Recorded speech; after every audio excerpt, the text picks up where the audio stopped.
Bienvenue sur les ondes de Franc-Maçon. Mon nom est Gab Masson et vous écoutez mon podcast qui s'intitule Dans le franc des yeux, où est-ce qu'on aspire à avoir des conversations en toute franchise avec différents invités, face à face avec des invités qui se situent à différents degrés ou différentes lentilles, points de vue sur un même sujet.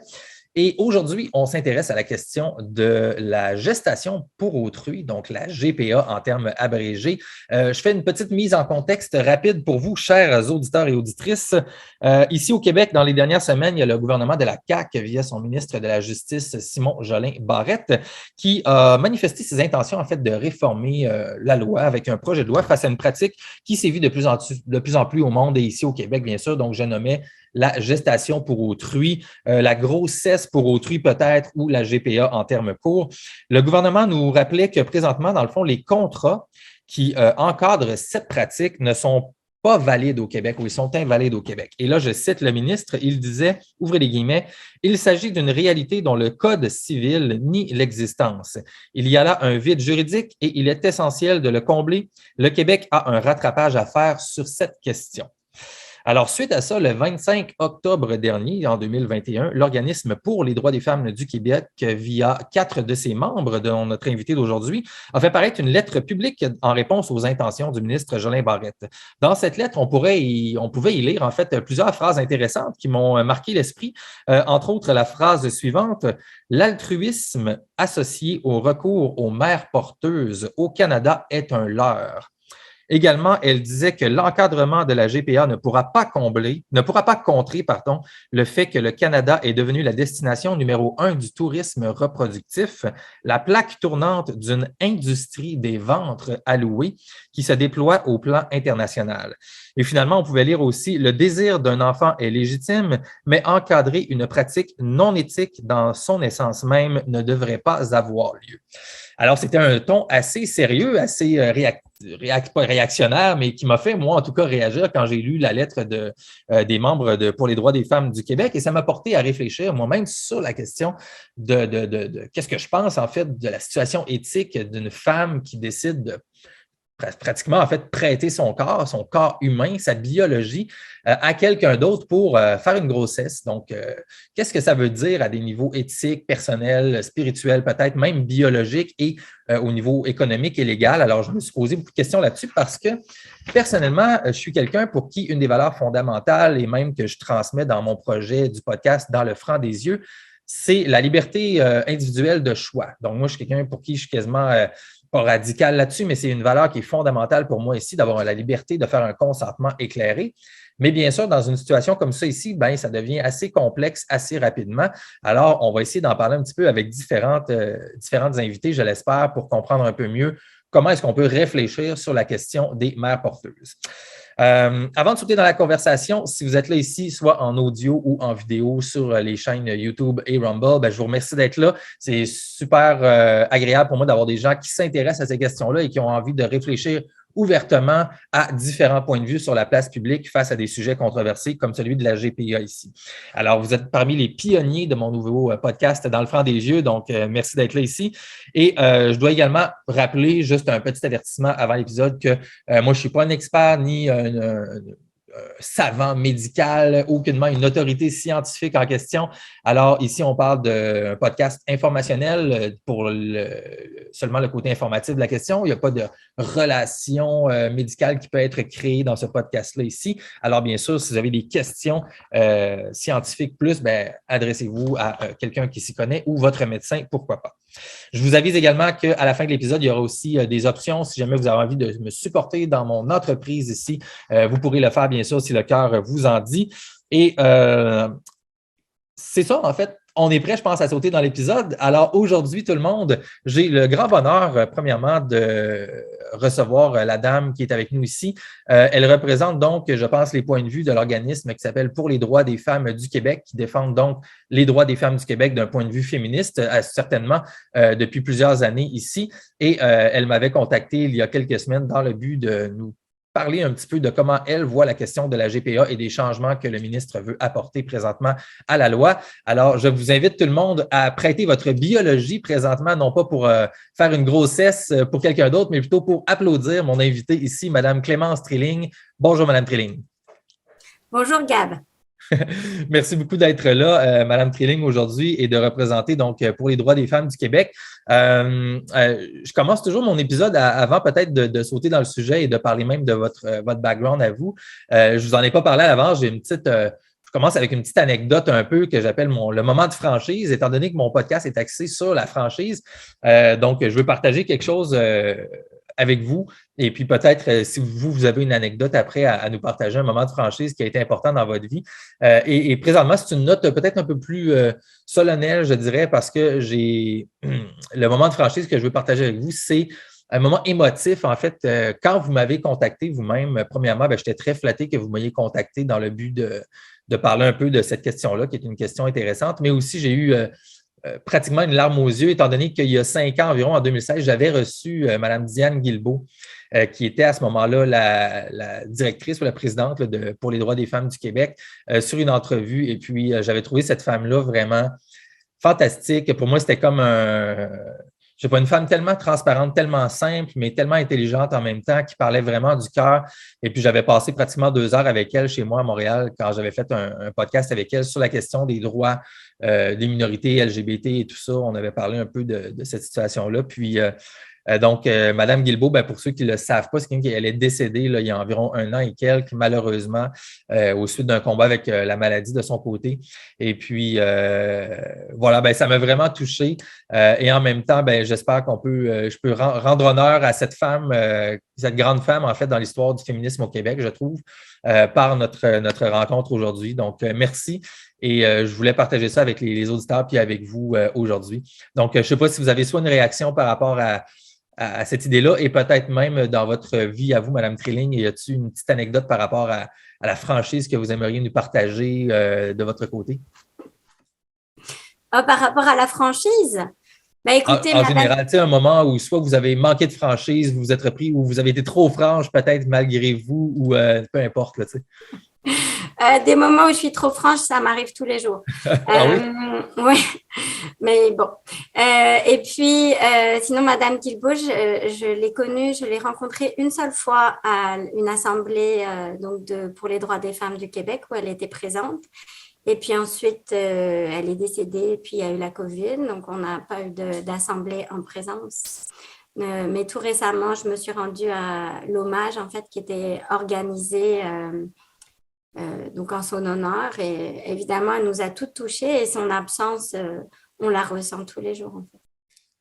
J'en doute pas, vraiment. Elle portait vraiment quelque chose en elle, et peut-être même inconsciemment, je trouve qu'elle représentait, elle incorporait en fait une certaine vibration, une certaine, pour moi et même pour moi, c'était émotionnellement rattaché dans ma famille, à ma mère, à moi, et quelque chose comme ça.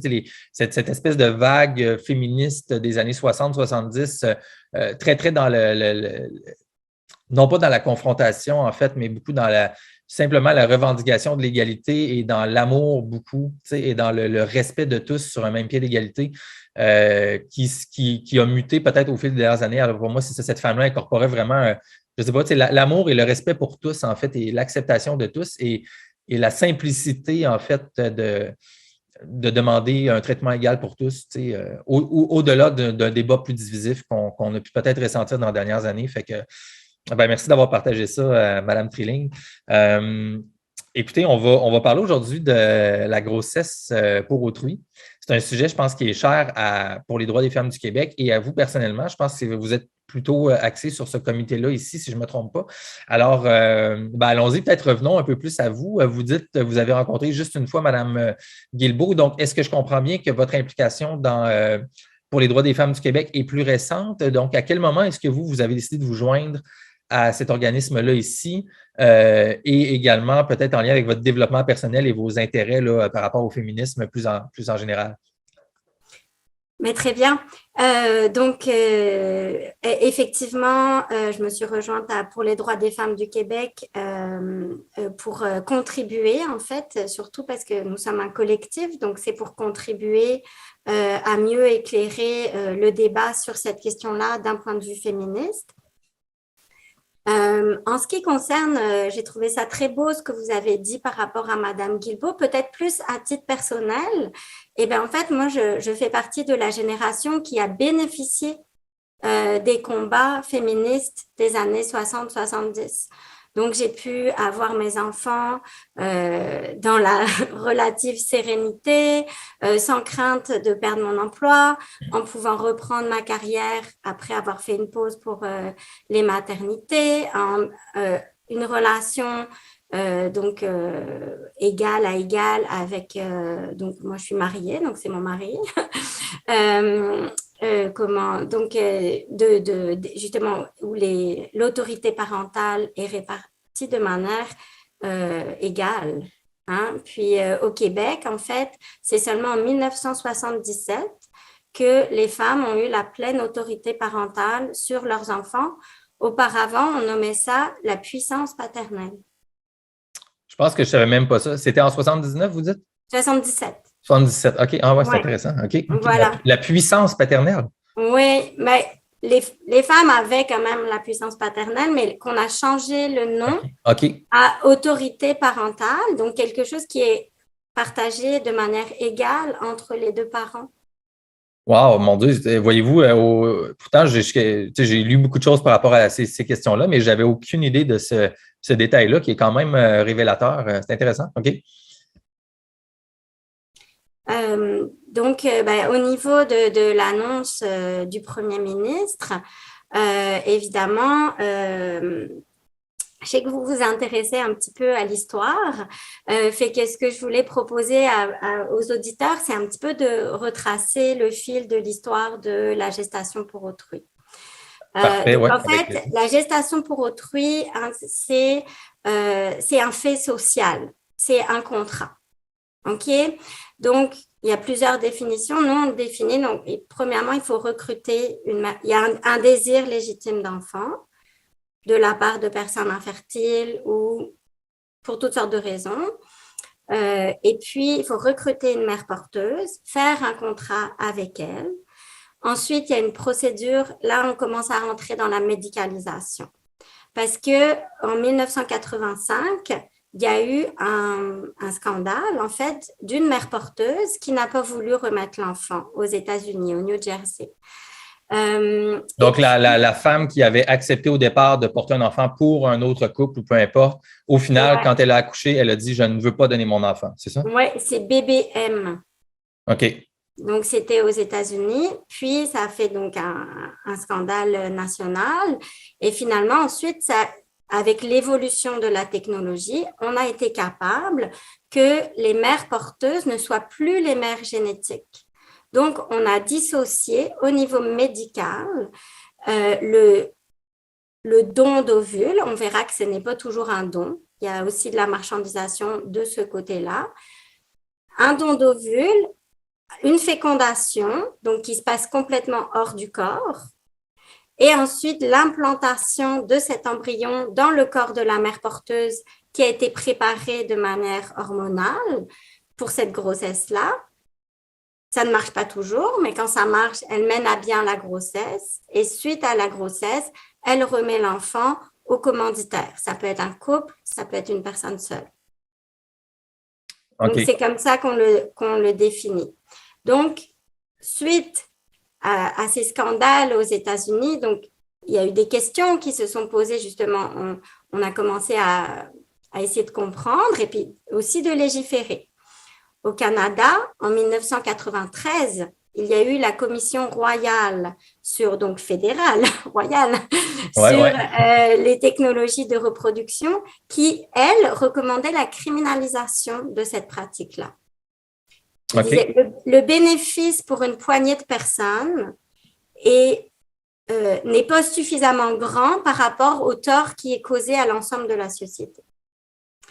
Et donc, en 1994, les parlementaires du Québec ont mis en place l'article 541, qui est encore en vigueur, là, jusqu'à preuve du contraire, qui dit que les contrats sont nuls et de nullité absolue, et aussi que c'est contraire à l'ordre public. Et vraiment, il y avait une volonté, donc en 1994, de la part des parlementaires québécois, d'avoir un effet dissuasif sur cette pratique, sachant que le code criminel, lui, il appartient au fédéral, avec le Canada. Ouais. On voyait bien que, en fait, finalement, le Québec voulait le dissuader au travers du Code civil en 1994. Et puis, donc, l'ordre public, c'est une notion de droit civil. Et l'ordre public, ce n'est pas la morale ou la façon de vivre ou les choix de chacun qu'on va critiquer. C'est en fait que des contrats privés ne peuvent se mettre au-dessus des autres lois et du bien commun. OK? Donc, c'est un principe de droit civil. Voilà, parce que au Québec, on a le Code civil et au Canada, c'est le common law. Donc, c'est deux systèmes de loi très différents. Je pense que le Canada est un des rares pays où ces deux systèmes doivent coexister avec le Québec et le Canada. Et c'est deux systèmes très différents. Donc, je trouve ça intéressant. Je vais rebondir sur ce que vous disiez au début. Les choix individuels. Donc là, dans les pays comme les États-Unis, où c'est la valeur principale, c'est la liberté, l'autonomie, c'est la valeur principale. OK? Fait que ça a mené à la gestation pour autrui commerciale, qui est en vigueur en ce moment aux États-Unis, dans beaucoup d'États, notamment la Californie, qui est l'État le plus permissif en matière de gestation pour autrui. OK. Il y a dans le common law, qu'est-ce qui est mis de l'avant? C'est le pragmatisme. OK? Donc, ça va être le Canada anglais, enfin le reste du Canada, ça va être l'Australie et ça va être le Royaume-Uni. Donc là, on a des GPA encadrés. On le permet, mais avec un encadrement. C'est un petit peu qu'est-ce que propose la loi 2, le projet de loi 2.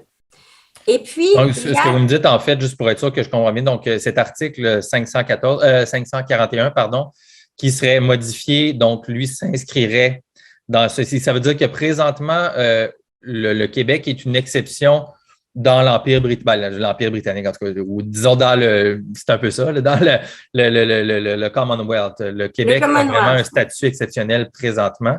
Donc, le ministre Barrette, lui, dit justement, il faudrait s'uniformiser avec le reste ici.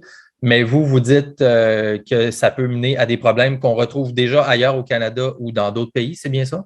Exactement. Donc, votre position, si je résume, vous êtes vraiment contre ces modifications-là que le ministre veut apporter. Vous aimeriez qu'on reste, si on veut, dans la situation actuelle, si je suis votre position chez PDF? Alors, la position de PDF, c'est évidemment au niveau à court terme, là, le maintien de l'article 541 qui existe actuellement et le maintien de la nullité des contrats, parce que pour nous, le problème central, c'est justement le contrat. Okay. Et puis ensuite, nous, ce qu'on pense, c'est que les solutions, elles sont internationales, puisque c'est un enjeu international. Donc, nous l'avons demandé au ministre dans notre lettre, c'est d'œuvrer à l'abolition internationale de la GPA, puisque c'est une violence faite aux femmes. Oui, puis je veux qu'on parle ça va à l'encontre des droits fondamentaux des femmes. Donc, pour revenir au principe de droit civil, c'est ça qui est intéressant, c'est qu'en fait, suite à la Deuxième Guerre mondiale, en Europe, on a vu tout le trauma collectif qui a été vécu suite à la Deuxième Guerre mondiale et donc les génocides et l'horreur qu'on a vue dans le franc des yeux, justement. Et puis, suite à ça, il y a des principes qui ont été mis de l'avant. Donc, un principe central, c'est la dignité humaine. Et c'est pour ça qu'en Europe, la gestation pour autrui est interdite dans la plupart des pays. Et à l'exception du Royaume-Uni, qui d'ailleurs vient de sortir de l'Europe, et de la Grèce. On pourra en reparler. Donc, l'Allemagne, la France, l'Espagne, l'Italie, pour le moment, interdisent et même criminalisent la GPA.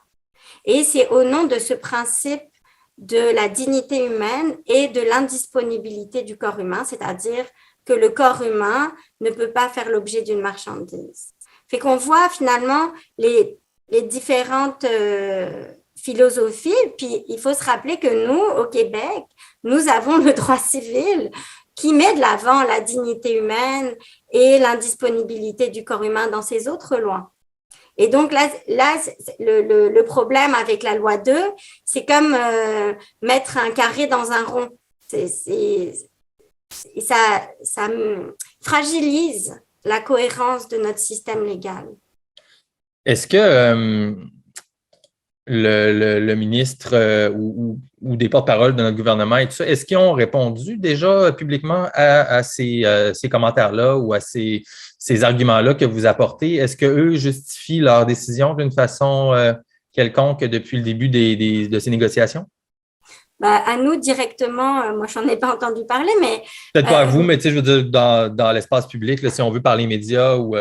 c'est vrai que ces discussions, elles existent depuis plusieurs années. Donc, en 2015, il y avait eu un rapport sur la réforme du droit de la famille qui avait déjà recommandé l'encadrement de la gestation pour autrui. Donc, ça fait quand même un petit moment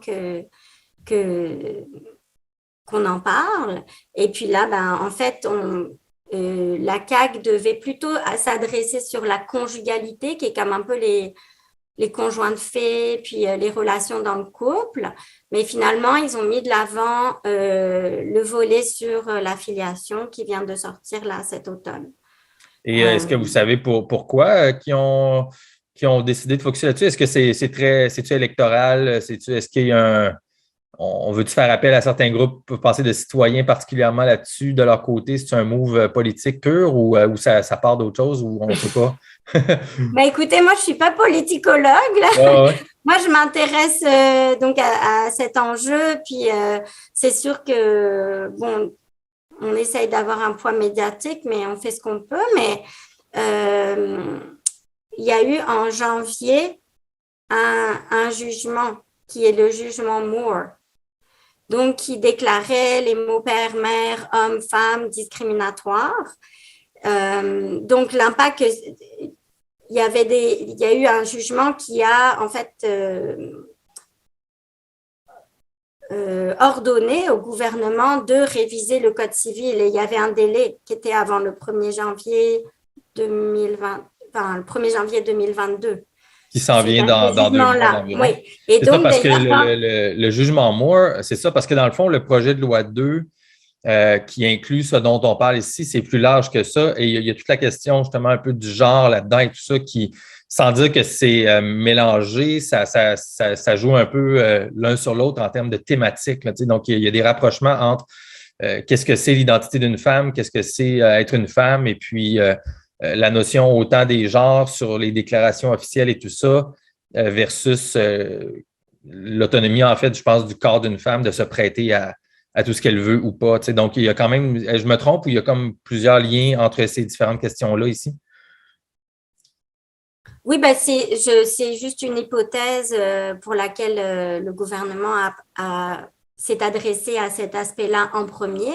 Okay. Et puis, aussi, on peut voir dans la loi 2, donc nous, à PDF Québec, on utilise le terme mère porteuse, puisqu'on considère qu'une femme qui est enceinte et surtout qui accouche est une mère. Mais dans la loi 2, on dit femme, mais ça va plus loin. On dit aussi personne qui accepte de donner naissance.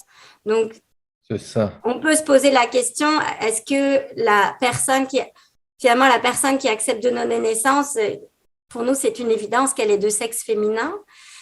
Donc, oui, là, on touche à ces enjeux-là. Mais je préférais qu'on en reste sur la GPA pour ce podcast. Mais c'est quand même fascinant de voir un peu comment ces trucs-là s'imbriquent. Et puis, où est-ce que c'est ça, la question des termes, en fait, sur lesquels tout le monde se base depuis des décennies, pour comprendre le monde dans lequel on vit, tout ça, il y a certains flous qui se développent autour de ça. Et puis là, ça devient dans le processus légal. Et puis là, Ça fait que des fois, on ne sait même pas de quoi on parle, tu sais, puis c'est ça qui devient difficile socialement et c'est ça que je trouve intéressant, au moins de pouvoir, même si on ne focus pas là-dessus, de comprendre qu'il y a malgré tout certains liens qui se font et c'est ça, qui amènent un flou là, tu sais, sur le discours et puis la compréhension sociale de comment est-ce qu'on est capable de réfléchir ensemble? Parce que si on ne parle plus des mêmes choses et puis qu'on n'a pas les mêmes définitions de termes, ben, ça devient difficile de savoir de quoi on parle et puis d'avancer en tant que société, tu sais, je trouve.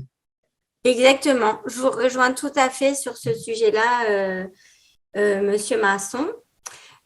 Donc, pour en revenir à la GPA, ben, on comprend bien, donc nous, à PDF Québec, on comprend bien les désirs légitimes. Vraiment, un désir d'enfant, je pense, c'est un des désirs les plus forts au monde. Hein, c'est un désir qui est très, très fort, que tout le monde peut avoir ce désir-là, bien sûr. Hein? Mais ben, il y a une réalité quand même de la biologie. Là, on est des animaux humains, on se reproduit. Là. Puis, comme cette autonomie des femmes qu'elles revendiquent, etc., mais en fait, elles mettent leur corps à disposition d'une autre personne pour satisfaire un désir. La personne n'est pas en danger de mort. Hein, une personne, c'est pour satisfaire un désir. Quand on regarde, par exemple, le don d'organes, quelqu'un va donner un rein ou son foie ou des gens vivants qui vont le faire donc vraiment de manière altruiste et désintéressée, mais c'est pour sauver la vie d'une autre personne. Dans le cas de la GPA, c'est une pratique sociale, c'est un contrat. Et il n'y a pas d'indication médicale à la GPA. Et ce qui est très choquant, c'est qu'au Québec… Qu'est-ce que vous voulez dire par là qu'il n'y a pas d'indication médicale? Mais c'est que la GPA ne guérit pas l'infertilité. OK. Elle ne guérit personne. Elle comble un désir d'enfant. Donc, par exemple, il y a des femmes qui n'ont plus d'utérus, mais elles ont encore leurs ovaires. Donc, elles vont… ça, c'est le cas qui est le plus acceptable socialement. Donc, on le met souvent de l'avant, mais c'est pas la majorité des GPA. Là. Donc, elles vont utiliser leurs propres gamètes pour que leur embryon fécondé soit porté par une tierce personne. Mais c'est pour combler un désir. Cette personne-là n'est pas en danger de mort parce que son désir d'enfant n'est pas comblé. Mm-hmm. Donc, il faut faire la différence entre, donc, il n'y a pas d'indication médicale. Ce n'est pas un soin. Et pourtant, les chercheurs le définissent comme une technique de procréation assistée. Ce n'est pas une technique.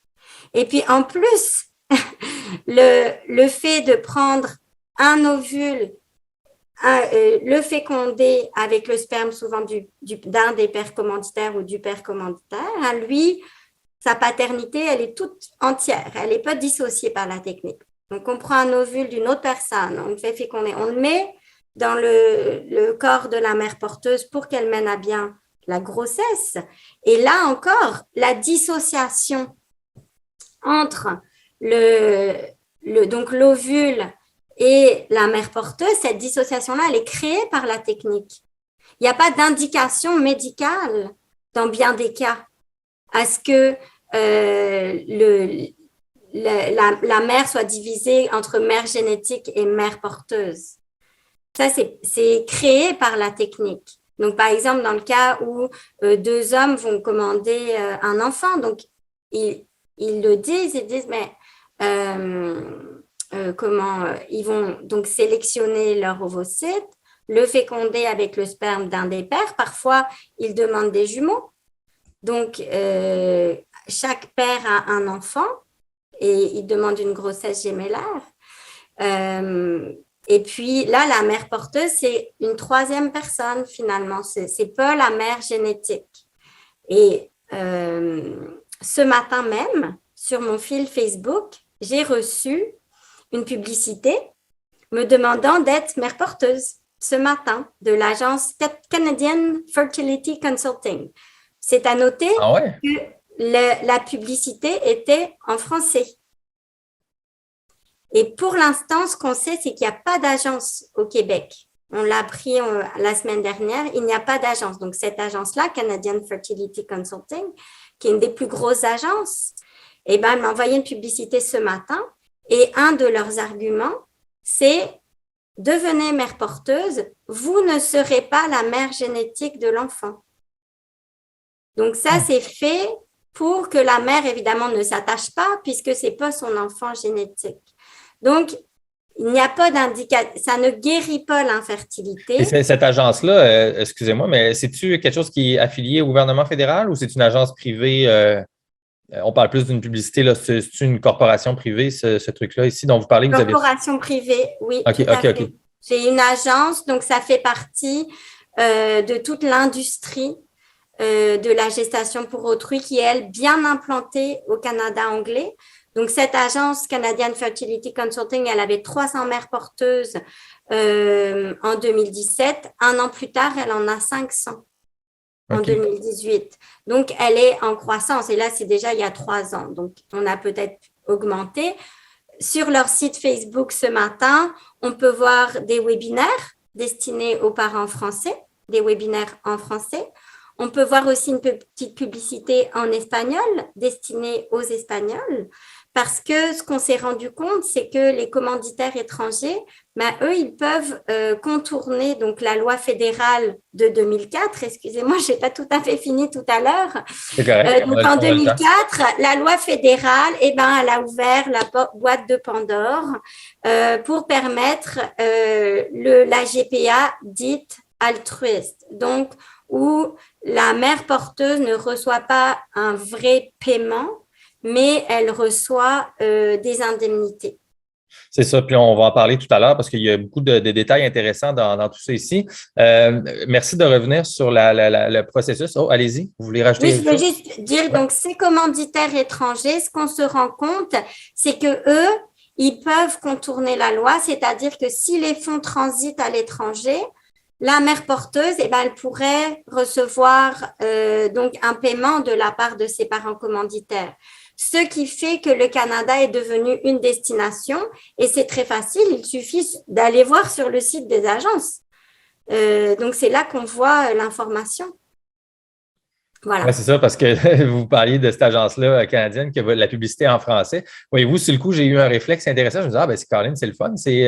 Ils prennent la peine de s'adresser en français, au moins à nous, même s'ils n'ont pas de, de représentativité sur la province. Mais ça, c'est un autre sujet totalement. Malgré tout, on parle de pratiques qui sont controversées et puis qui en même temps, c'est tout mélangé avec la question de l'étude de vos données personnelles en ligne et puis qu'on vous envoie des publicités ciblées là, directement par rapport à toutes vos activités en ligne. Mais ça, c'est tout un autre sujet. Mais je veux revenir sur la notion historique, en fait, parce que vous avez ramené le point, là, juste il y a quelques instants, de 2004. Alors là, on avait eu en 93, au niveau fédéral, une espèce de commission qui avait mené en 94 à la vie comme de quoi que les contrats étaient nuls. Et là, en 10 ans, donc, il y a eu autre chose en 2004 que vous venez d'adresser. Donc, ça, c'était fédéral aussi. Et quels avaient été les changements en 2004 qui ont été instaurés?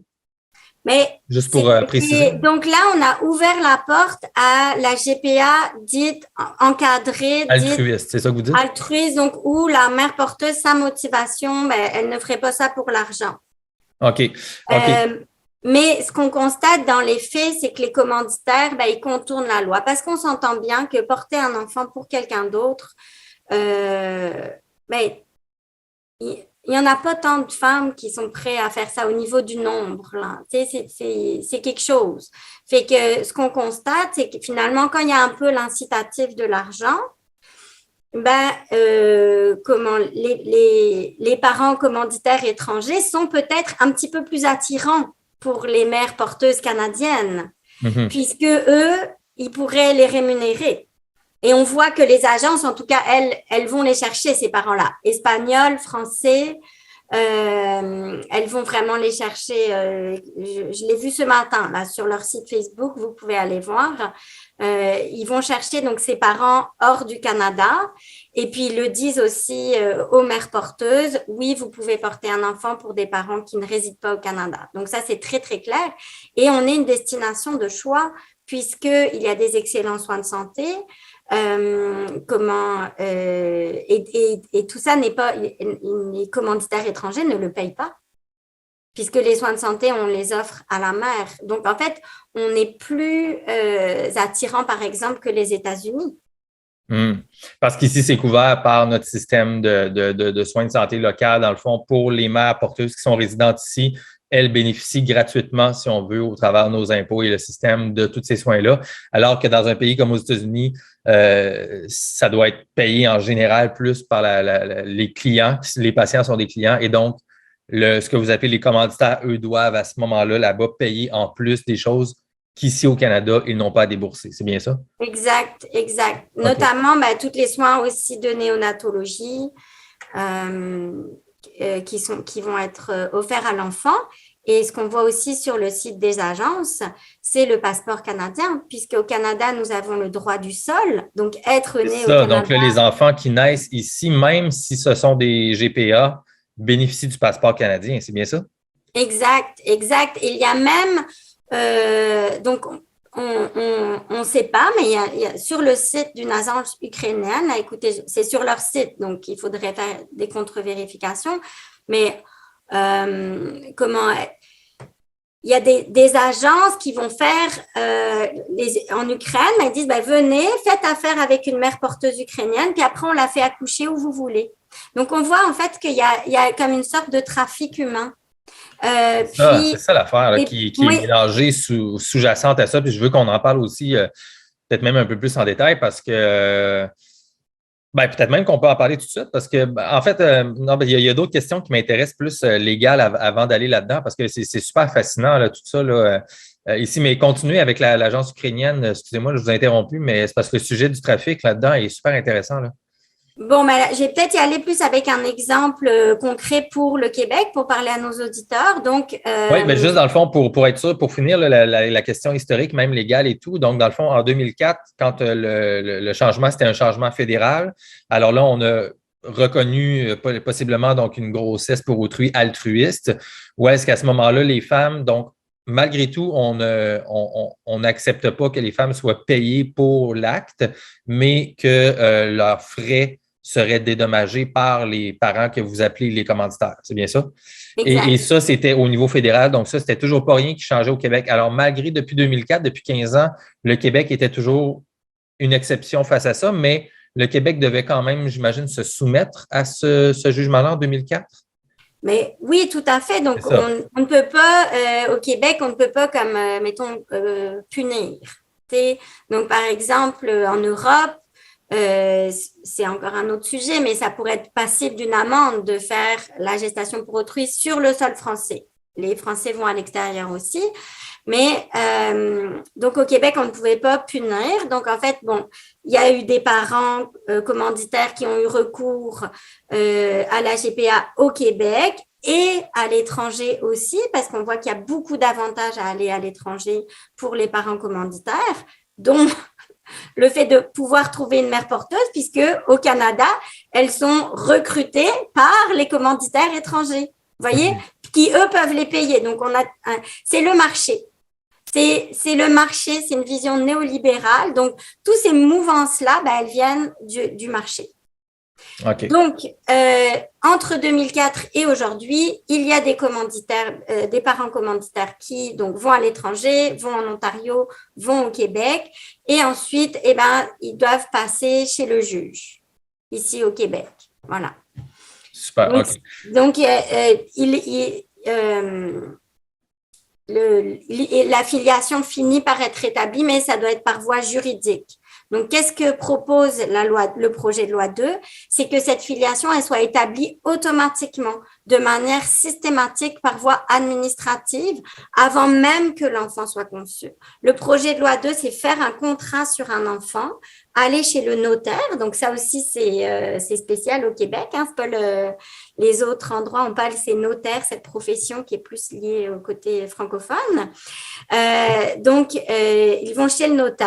Vraiment, c'est une transaction, c'est un contrat. Oui, non, c'est ça. Puis, allons-y parce que c'était le prochain sujet dont je voulais parler. Donc, tout le vocabulaire même autour de ça, parce que même quand on parle depuis le début, vous parlez des parents, mais vous parlez de commanditaires, on parle de contrats, de notariés, en fait, dans ça ici. Donc, tout le côté légal est fascinant parce que là, il y a vraiment le parallèle que vous faites avec le côté de marchandisation, en fait, du commerce, est vraiment tout là-dessus. Donc, peut-être, oui, vous pouvez nous guider dans les étapes, en fait, légales de contrat lorsque les parents commanditaires et la personne qui prête son corps veulent se prêter à cet exercice-là. Comment ça se passe? Et j'imagine que ça, c'est lié avec ce que vous parlez de la notion de la marchandisation, en fait, du corps de la femme. Là, donc, ça devient un acte marchand et non plus peut-être un acte juste humain ou biologique. Donc, comment ces étapes-là se déterminent dans le temps, dans le processus? Ben, au niveau légal, c'est une transaction. Et l'objet de la transaction, c'est un être humain, c'est l'enfant. Le contrat, il est réalisé quand la mère porteuse a remis l'enfant au commanditaire. Hein, donc, c'est pour ça qu'on parle de dignité humaine. C'est parce que faire un contrat sur la vie de quelqu'un, eh bien, en fait, on ne devrait pas pouvoir, dans notre droit civil, pouvoir faire ça. En tout cas, ça, c'est la position de PDF Québec. Donc, ce que propose la loi 2, c'est que toutes les parties aillent donc chez le notaire avant la conception. Donc, la loi 2, elle propose une rencontre avec un professionnel de la santé qui va expliquer les questions éthiques. Bon, moi, je trouve ça un peu pénible qu'on dise toujours des questions éthiques et pas tout simplement nommer comme les problèmes éthiques. C'est pas juste des questions, là, il y a des problèmes. Et puis, donc, il va y avoir un contrat qui va être déposé donc chez ce notaire. Dans le contrat, il y aura aussi les conditions à laquelle sera soumise la mère porteuse. Donc, Canadian Fertility Consulting, ce matin, quand j'ai fait leur petit quiz, ils m'ont quand même demandé si je m'engageais à ne pas prendre d'alcool. Okay. Donc, je veux dire, est-ce que la femme, elle aura toute son autonomie? Il va quand même y avoir certaines conditions auxquelles elle va devoir se plier. Dans les contrats américains, on voit que la femme, elle n'a pas le droit de s'exprimer. Elle a une clause de confidentialité. Il peut y avoir un contrôle sur ses relations sexuelles. Donc, pareil, ce matin, Canadian Fertility Consulting me demandait si j'avais une ligature des trompes. Elle disait, ah ben ça, c'est encore mieux, on préfère.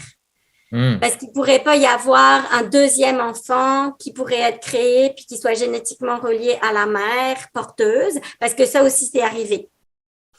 Une femme qui a eu des jumeaux, mais un qui était à elle et l'autre qui était au commanditaire. Parce que toute cette technique-là, il y a toutes sortes d'imbroglios. Bref. Donc, les conditions du contrat, ben, on ne les voit pas dans la proposition de loi 2, c'est un règlement. Donc, c'est un peu, je ne sais pas, les parlementaires, ils vont le voter, mais ça va être déterminé ensuite par règlement, toutes ces conditions à laquelle la mère porteuse va devoir se plier. Donc, là, ici, il y avait quand même certains trucs que j'avais notés. Là, je pense qu'ils étaient exprimés dans un des articles que je vais mettre dans les notes du show pour les gens qui veulent consulter.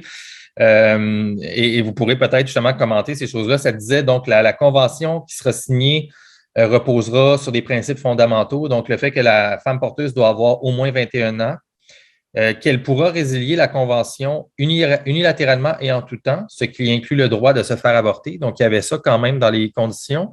De 7 à 30 jours après la naissance de l'enfant, la femme porteuse pourrait donner son consentement pour que la filiation de l'enfant soit établie à l'égard des parents d'intention. Pendant ce délai, elle pourra aussi choisir d'être la mère de l'enfant qu'elle a mis au monde. Dans tous les cas, le projet de loi prévoit que les parents d'intention ne pourront pas, de leur côté, changer d'idée en cours de route et ne plus vouloir l'enfant, parce que ça, c'est des choses qui étaient arrivées historiquement aussi, je crois. Donc, on voulait prévenir ça avec le projet de loi. Et on veut permettre à la personne issue de la gestation pour autrui qu'elle puisse connaître son bagage, son histoire également. Donc, permettre à l'enfant, quand il va grandir, d'avoir accès aux données du contrat légal et de connaître sa mère ou ses parents génétiques, en fait, qui lui auront donné naissance. Alors, ça, c'était dans les choses que j'avais notées là, dans un des articles ici. Donc, même, je veux vous entendre là-dessus parce que, bon, tu sais, en lisant ça d'un point de vue externe qui se préoccupe, tu sais, surtout du consentement informé, en fait. Donc, moi, c'est une des choses qui est super importante pour moi dans toute la notion de traitement médical. Donc, quand tu t'embarques dans quelque chose en tant qu'adulte, volontairement, librement, sans coercition ou restriction, d'avoir un consentement informé. Dans des notes comme ça ici, je trouvais que ça faisait quand même du sens. Donc, de dire, ben là, la femme peut même changer d'avis, elle a un droit de regard et les parents, eux, légalement, ne peuvent pas, les commanditaires que vous appelez, eux, ne peuvent pas changer. Une fois qu'ils s'embarquent là-dessus, ils ne peuvent pas décider du jour au lendemain de laisser le bébé à la femme qui le faisait pour elle et aussi que l'enfant ait le droit de connaître sa provenance génétique, son histoire à lui. Donc, vous, comment vous vous positionnez par rapport à ces notions-là qui, de mon côté, mettons, semblent quand même intéressantes dans le but, mettons, d'encadrer ça d'une façon raisonnable? Tu sais? Ben, comme je vous dis, pour nous, l'encadrement, là, c'est vraiment faire rentrer un carré dans un rond. Mais au niveau, donc, du consentement, donc après les 30 jours, hein, le droit de révocation des parents commanditaires, mais je pense qu'il va falloir le faire à l'épreuve du temps. Qu'est-ce qui va se passer si l'enfant est handicapé? Je veux dire, il y a des parents biologiques là, qui ont un enfant handicapé et puis c'est tellement lourd le handicap qu'ils finissent par pas s'en occuper. Ils le confient tout simplement à l'adoption, enfin à la protection de la jeunesse. Ouais. Donc là, dans la loi 2, il dit si les parents commanditaires sont dans l'impossibilité d'agir et que la mère porteuse n'en veut pas, l'enfant va à la protection de la jeunesse. Donc, je ne sais pas, il faudrait peut-être regarder la définition légale de impossibilité d'agir. Qu'est-ce que ça englobe là? Moi, je suis pas avocate, mais là, je pense qu'il va falloir regarder avec l'épreuve du temps. Il y a aussi des cas où les commanditaires sont à l'étranger, ne viennent pas chercher les enfants. Est-ce qu'on va aller chercher Interpol? Fait que pour ça, pour les commanditaires, puis vraiment leur engagement, je pense qu'il va falloir regarder à l'épreuve du temps. Qu'est-ce qui se passe? Parce que, évidemment, il y en a eu là qui ont en fait pas pris leurs enfants parce qu'ils étaient handicapés puis qui les ont laissés en Ukraine et en Thaïlande, etc. Donc ça, ce sont des choses qui sont arrivées. Peut-être au Québec, ça va juste être confié à la protection de la jeunesse, à l'épreuve du temps. Là, ça retombe sur la société en général plus largement comme impact. C'est ça, là. Ça, peut-être c'est un point de détail qu'il faudrait creuser, là, parce que moi, ce que j'ai lu, c'est impossibilité d'agir. Fait qu'il faudrait vraiment regarder la définition légale. Ensuite, au niveau donc du droit à l'avortement, ça, c'est sûr que c'est clairement indiqué. Au niveau du consentement, après le 30 jours, que d'ailleurs les militants en faveur de l'encadrement voudraient enlever, mais après, c'est vraiment écrit dans la loi, hein, c'est la filiation soit réputée ne jamais avoir existé. Et donc, après ce 30 jours, la mère n'a plus aucun recours pour faire rétablir sa filiation et surtout, l'enfant n'a plus aucun recours. Et ça, c'est écrit noir sur blanc dans le projet de loi 2. Donc, l'enfant, il n'a plus aucun recours. Après, au niveau de ses origines… Qu'est-ce que vous voulez dire par l'enfant n'a pas de recours? Parce que là, ce qu'on dit, c'est que lui, il a le droit dans ce projet de loi-là de connaître son histoire, de connaître qui est cette mère-là ici. Mais qu'est-ce que vous entendez, vous, par recours de l'enfant? Exactement, excusez-moi, je n'ai pas été assez précise. Non, c'est correct. Le recours de faire rétablir sa filiation, de dire finalement, cette femme-là, elle m'a donné naissance. Moi, j'aimerais que ce soit elle, ma mère. OK. Donc, parce qu'il y aura des cas où l'enfant n'aura pas de mère. Des fois, il y aura une mère commanditaire, mais de plus en plus. Si elle le renie ou peu importe s'il arrive quelque chose. Non, mais c'est juste qu'il n'aura plus aucun recours. Sa filiation, elle sera… La filiation, c'est quand même un lien légal.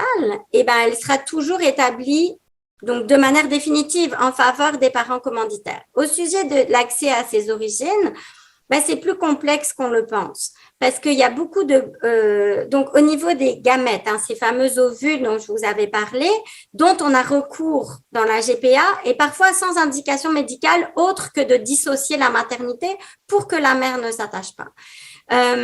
Et donc, au Canada, donc cette fameuse loi de 2004, elle interdit le commerce des gamètes. On peut faire des dons gratuits au Canada, mais l'achat, non.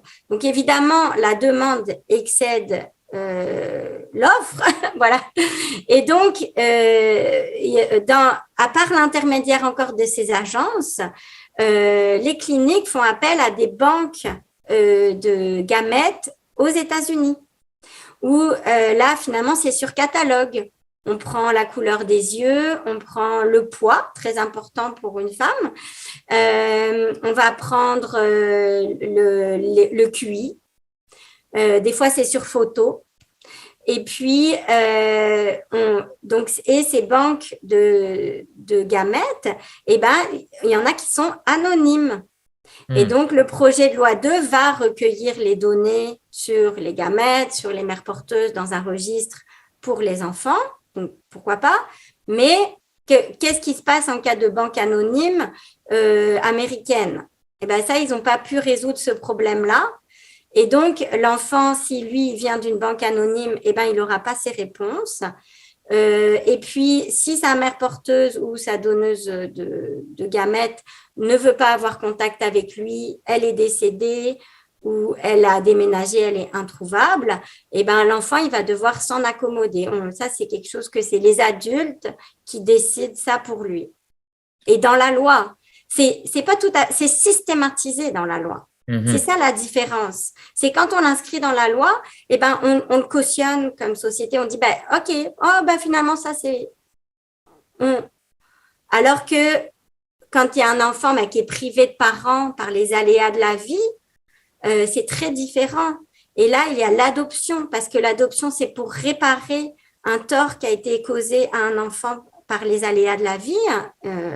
Et que ce n'est pas les parents adoptifs, eux, tout ce qu'ils tentent, c'est de réparer. Ils ne font pas du tout d'eugénisme. Les parents adoptifs, ils choisissent pas la couleur. C'est ce que j'allais dire, parce que dans ce que vous venez d'énumérer ici, là, il y a comme la question de l'eugénisme qui rentre dans la situation ici, qui est très controversée. Et puis, même moi, tu sais, à la base, si on parle d'eugénisme, je suis réfractaire à ça à la base, mais malgré tout, ça reste un outil pareil où est-ce qu'il y a des choses qui peuvent être probablement utilisé de façon morale dans tout ça. Et puis là, c'est tout un autre sujet de conversation là-dessus, mais c'est fascinant. Et je veux juste être sûr, est-ce que j'ai bien compris, lorsque vous parliez des catalogues de gamètes, en fait, est-ce qu'à la limite, présentement, si ce projet de loi-là venait de l'avant, est-ce qu'on pourrait comprendre que une mère porteuse au Québec, par exemple, qui agit pour des commanditaires parents à l'étranger, en Ukraine, comme vous disiez tantôt, pourrait avoir affaire à une gamète venant des États-Unis anonyme, et que la mère va porter, dans le fond, cette gamète-là avec, mettons, celle du père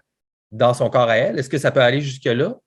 Oui, tout à fait. Donc, c'est peut-être peu plausible que les parents commanditaires viennent d'Ukraine, parce que l'Ukraine, c'est un pays quand même pauvre. Oui, je disais ça, mais dans le sens, les Italiens, là, ou peu importe. C'est ça. Donc, mais pourquoi pas? Mais peut-être que des parents commanditaires en Ukraine, ils auraient plusieurs mères porteuses elles-mêmes en Ukraine. Oui, donc il y a des banques de gamètes, il y a des banques de mères porteuses. Je les voyais encore hier sur Internet. Les mères porteuses n'ont pas de nom, elles ont des numéros dans la banque ukrainienne. Bon, bref. Mais évidemment, on pourrait… donc, on a vu une mère porteuse québécoise qui a fait une page Facebook qui porte un enfant pour 2 Français, qui s'est fait inséminer à San Diego. Et puis, donc là, l'anonymat du gamète, j'ai pas l'information, mais elle a accouché ensuite ici au Québec. Et elle a gardé, elle, l'enfant 2 mois afin que le passeport canadien soit complété. On peut aussi peut-être s'imaginer que, un nouveau-né, là, une maman, il y a quelque chose qu'un papa n'a pas, c'est des seins et du lait.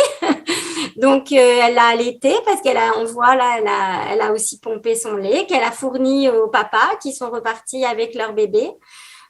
Donc, c'est très questionnant. Là, un bébé de 2 mois, on l'enlève à sa mère. Là, lui, il n'a pas connu d'autre mère. Oui, non, c'est fascinant tout ça. Ça mélange tellement de choses en même temps. Et puis, en plus, quand tu rentres l'aspect légal de justement, là, donc là, peut-être même c'est inclus dans le contrat entre ces parties-là de dire là, tu vas rester 3 mois au Canada parce qu'on veut absolument, nous, que le passeport soit inclus dans le deal parce que sinon, on ne veut pas de cet enfant-là, et ça devient très, très moralement difficile à juger. Là, fait que, non, c'est un bon exemple. Merci d'avoir partagé ça. Je ne sais pas s'il y avait autre chose que vous vouliez finir là-dessus parce que sinon, je voudrais rentrer dans un sujet. C'est-tu correct? Sur peut-être le commerce non, sur l'exemple que vous disiez, là, puis l'aspect légal du contrat, je ne sais pas s'il y avait autre chose que vous vouliez rajouter. Oui, dans ce cas-là, on voit qu'elle l'aurait possiblement gardé pour que l'enfant ait le passeport canadien. on le voit sur le site des agences, le passeport canadien, c'est un boni. Ça va permettre à l'enfant de revenir au Canada, faire des études plus tard. Ça peut le permettre aussi de parrainer ses parents plus tard. C'est très, très recherché. Et là, ce que vous dites, parrainer les parents, c'est-à-dire que là, l'enfant, comme vous parliez du droit du sol tantôt, c'est-à-dire que là, l'enfant qui a son passeport ici peut faire venir par des chemins plus directs sa famille, donc des proches au Canada, et qui viennent ici pour l'accompagner. Et puis là, ensuite de ça, eux bénéficient justement de tous nos avantages canadiens, médicaux, et etc. là. Mais oui, dans le projet de loi 2, on voit qu'il y a deux voies. Il y a la voie judiciaire et la voie administrative. Pour avoir accès à la voie administrative, il ne faut pas être citoyen du Québec, il faut être domicilié au Québec. Donc, on se pose la question, en fait, on peut avoir des adresses de complaisance. C'est quelque chose qui existe dans l'immigration. C'est ce que j'allais dire, ça fait tout un lien avec l'immigration parce que là, on parle de la GPA, mais avant ça, puis dans les dernières années, quelque chose qui m'intéressait beaucoup, c'était justement, c'est pas juste les mères porteuses, c'est même le tourisme de l'accouchement. En fait, je me souviens plus du terme, il y avait un terme là-dessus, c'est que les femmes asiatiques, beaucoup de peu importe, même de certaines autres régions du monde, viennent accoucher au Canada et au Québec ici. Lorsqu'ils viennent sur place, eh bien, ils peuvent justement accoucher de façon gratuite et tout ça. Et lorsque le bébé naît sur place ici, même si c'est une grossesse normale, le bébé a aussi le droit du sol et ça fait un peu le même déboulement d'événements qui peut s'en suivre par la suite. Et là, on rajouterait en plus la même notion, mais face au GPA, ce qui est quand même, c'est intéressant, là, tout ça, comment ça se mélange ensemble. Mais oui, puis peut-être une dernière note. Oui, exactement, il y a des enjeux là. Par exemple, sur les femmes qui viennent accoucher au Canada, ça, j'avoue qu'on n'a pas d'informations claires là. Mais au niveau donc, avec cette situation, cette tension des commanditaires étrangers qui veulent venir au Canada, donc du coup, il y a une pénurie pour les commanditaires locaux. Donc, toute cette loi, c'est un peu pour éviter que les Québécois aillent à l'étranger, mais quand même, elle garde une porte ouverte et elle prétend encadrer qu'est-ce qui va se passer à l'étranger. Donc, dans le projet de loi 2, on veut délivrer des attestations aux Québécois qui iraient aller à l'étranger. Donc, par exemple, un couple commanditaire québécois qui veut aller, mettons, en Ukraine, il faut qu'il aille se chercher une attestation. Il fait affaire avec une clinique ukrainienne. La femme, la mère porteuse en Ukraine, elle est soumise aux lois ukrainiennes. Elle n'a pas toutes ces espèces de protections ou garde-fous qu'on essaye de mettre au Québec, même si nous, on pense que ça ne marchera pas. Mais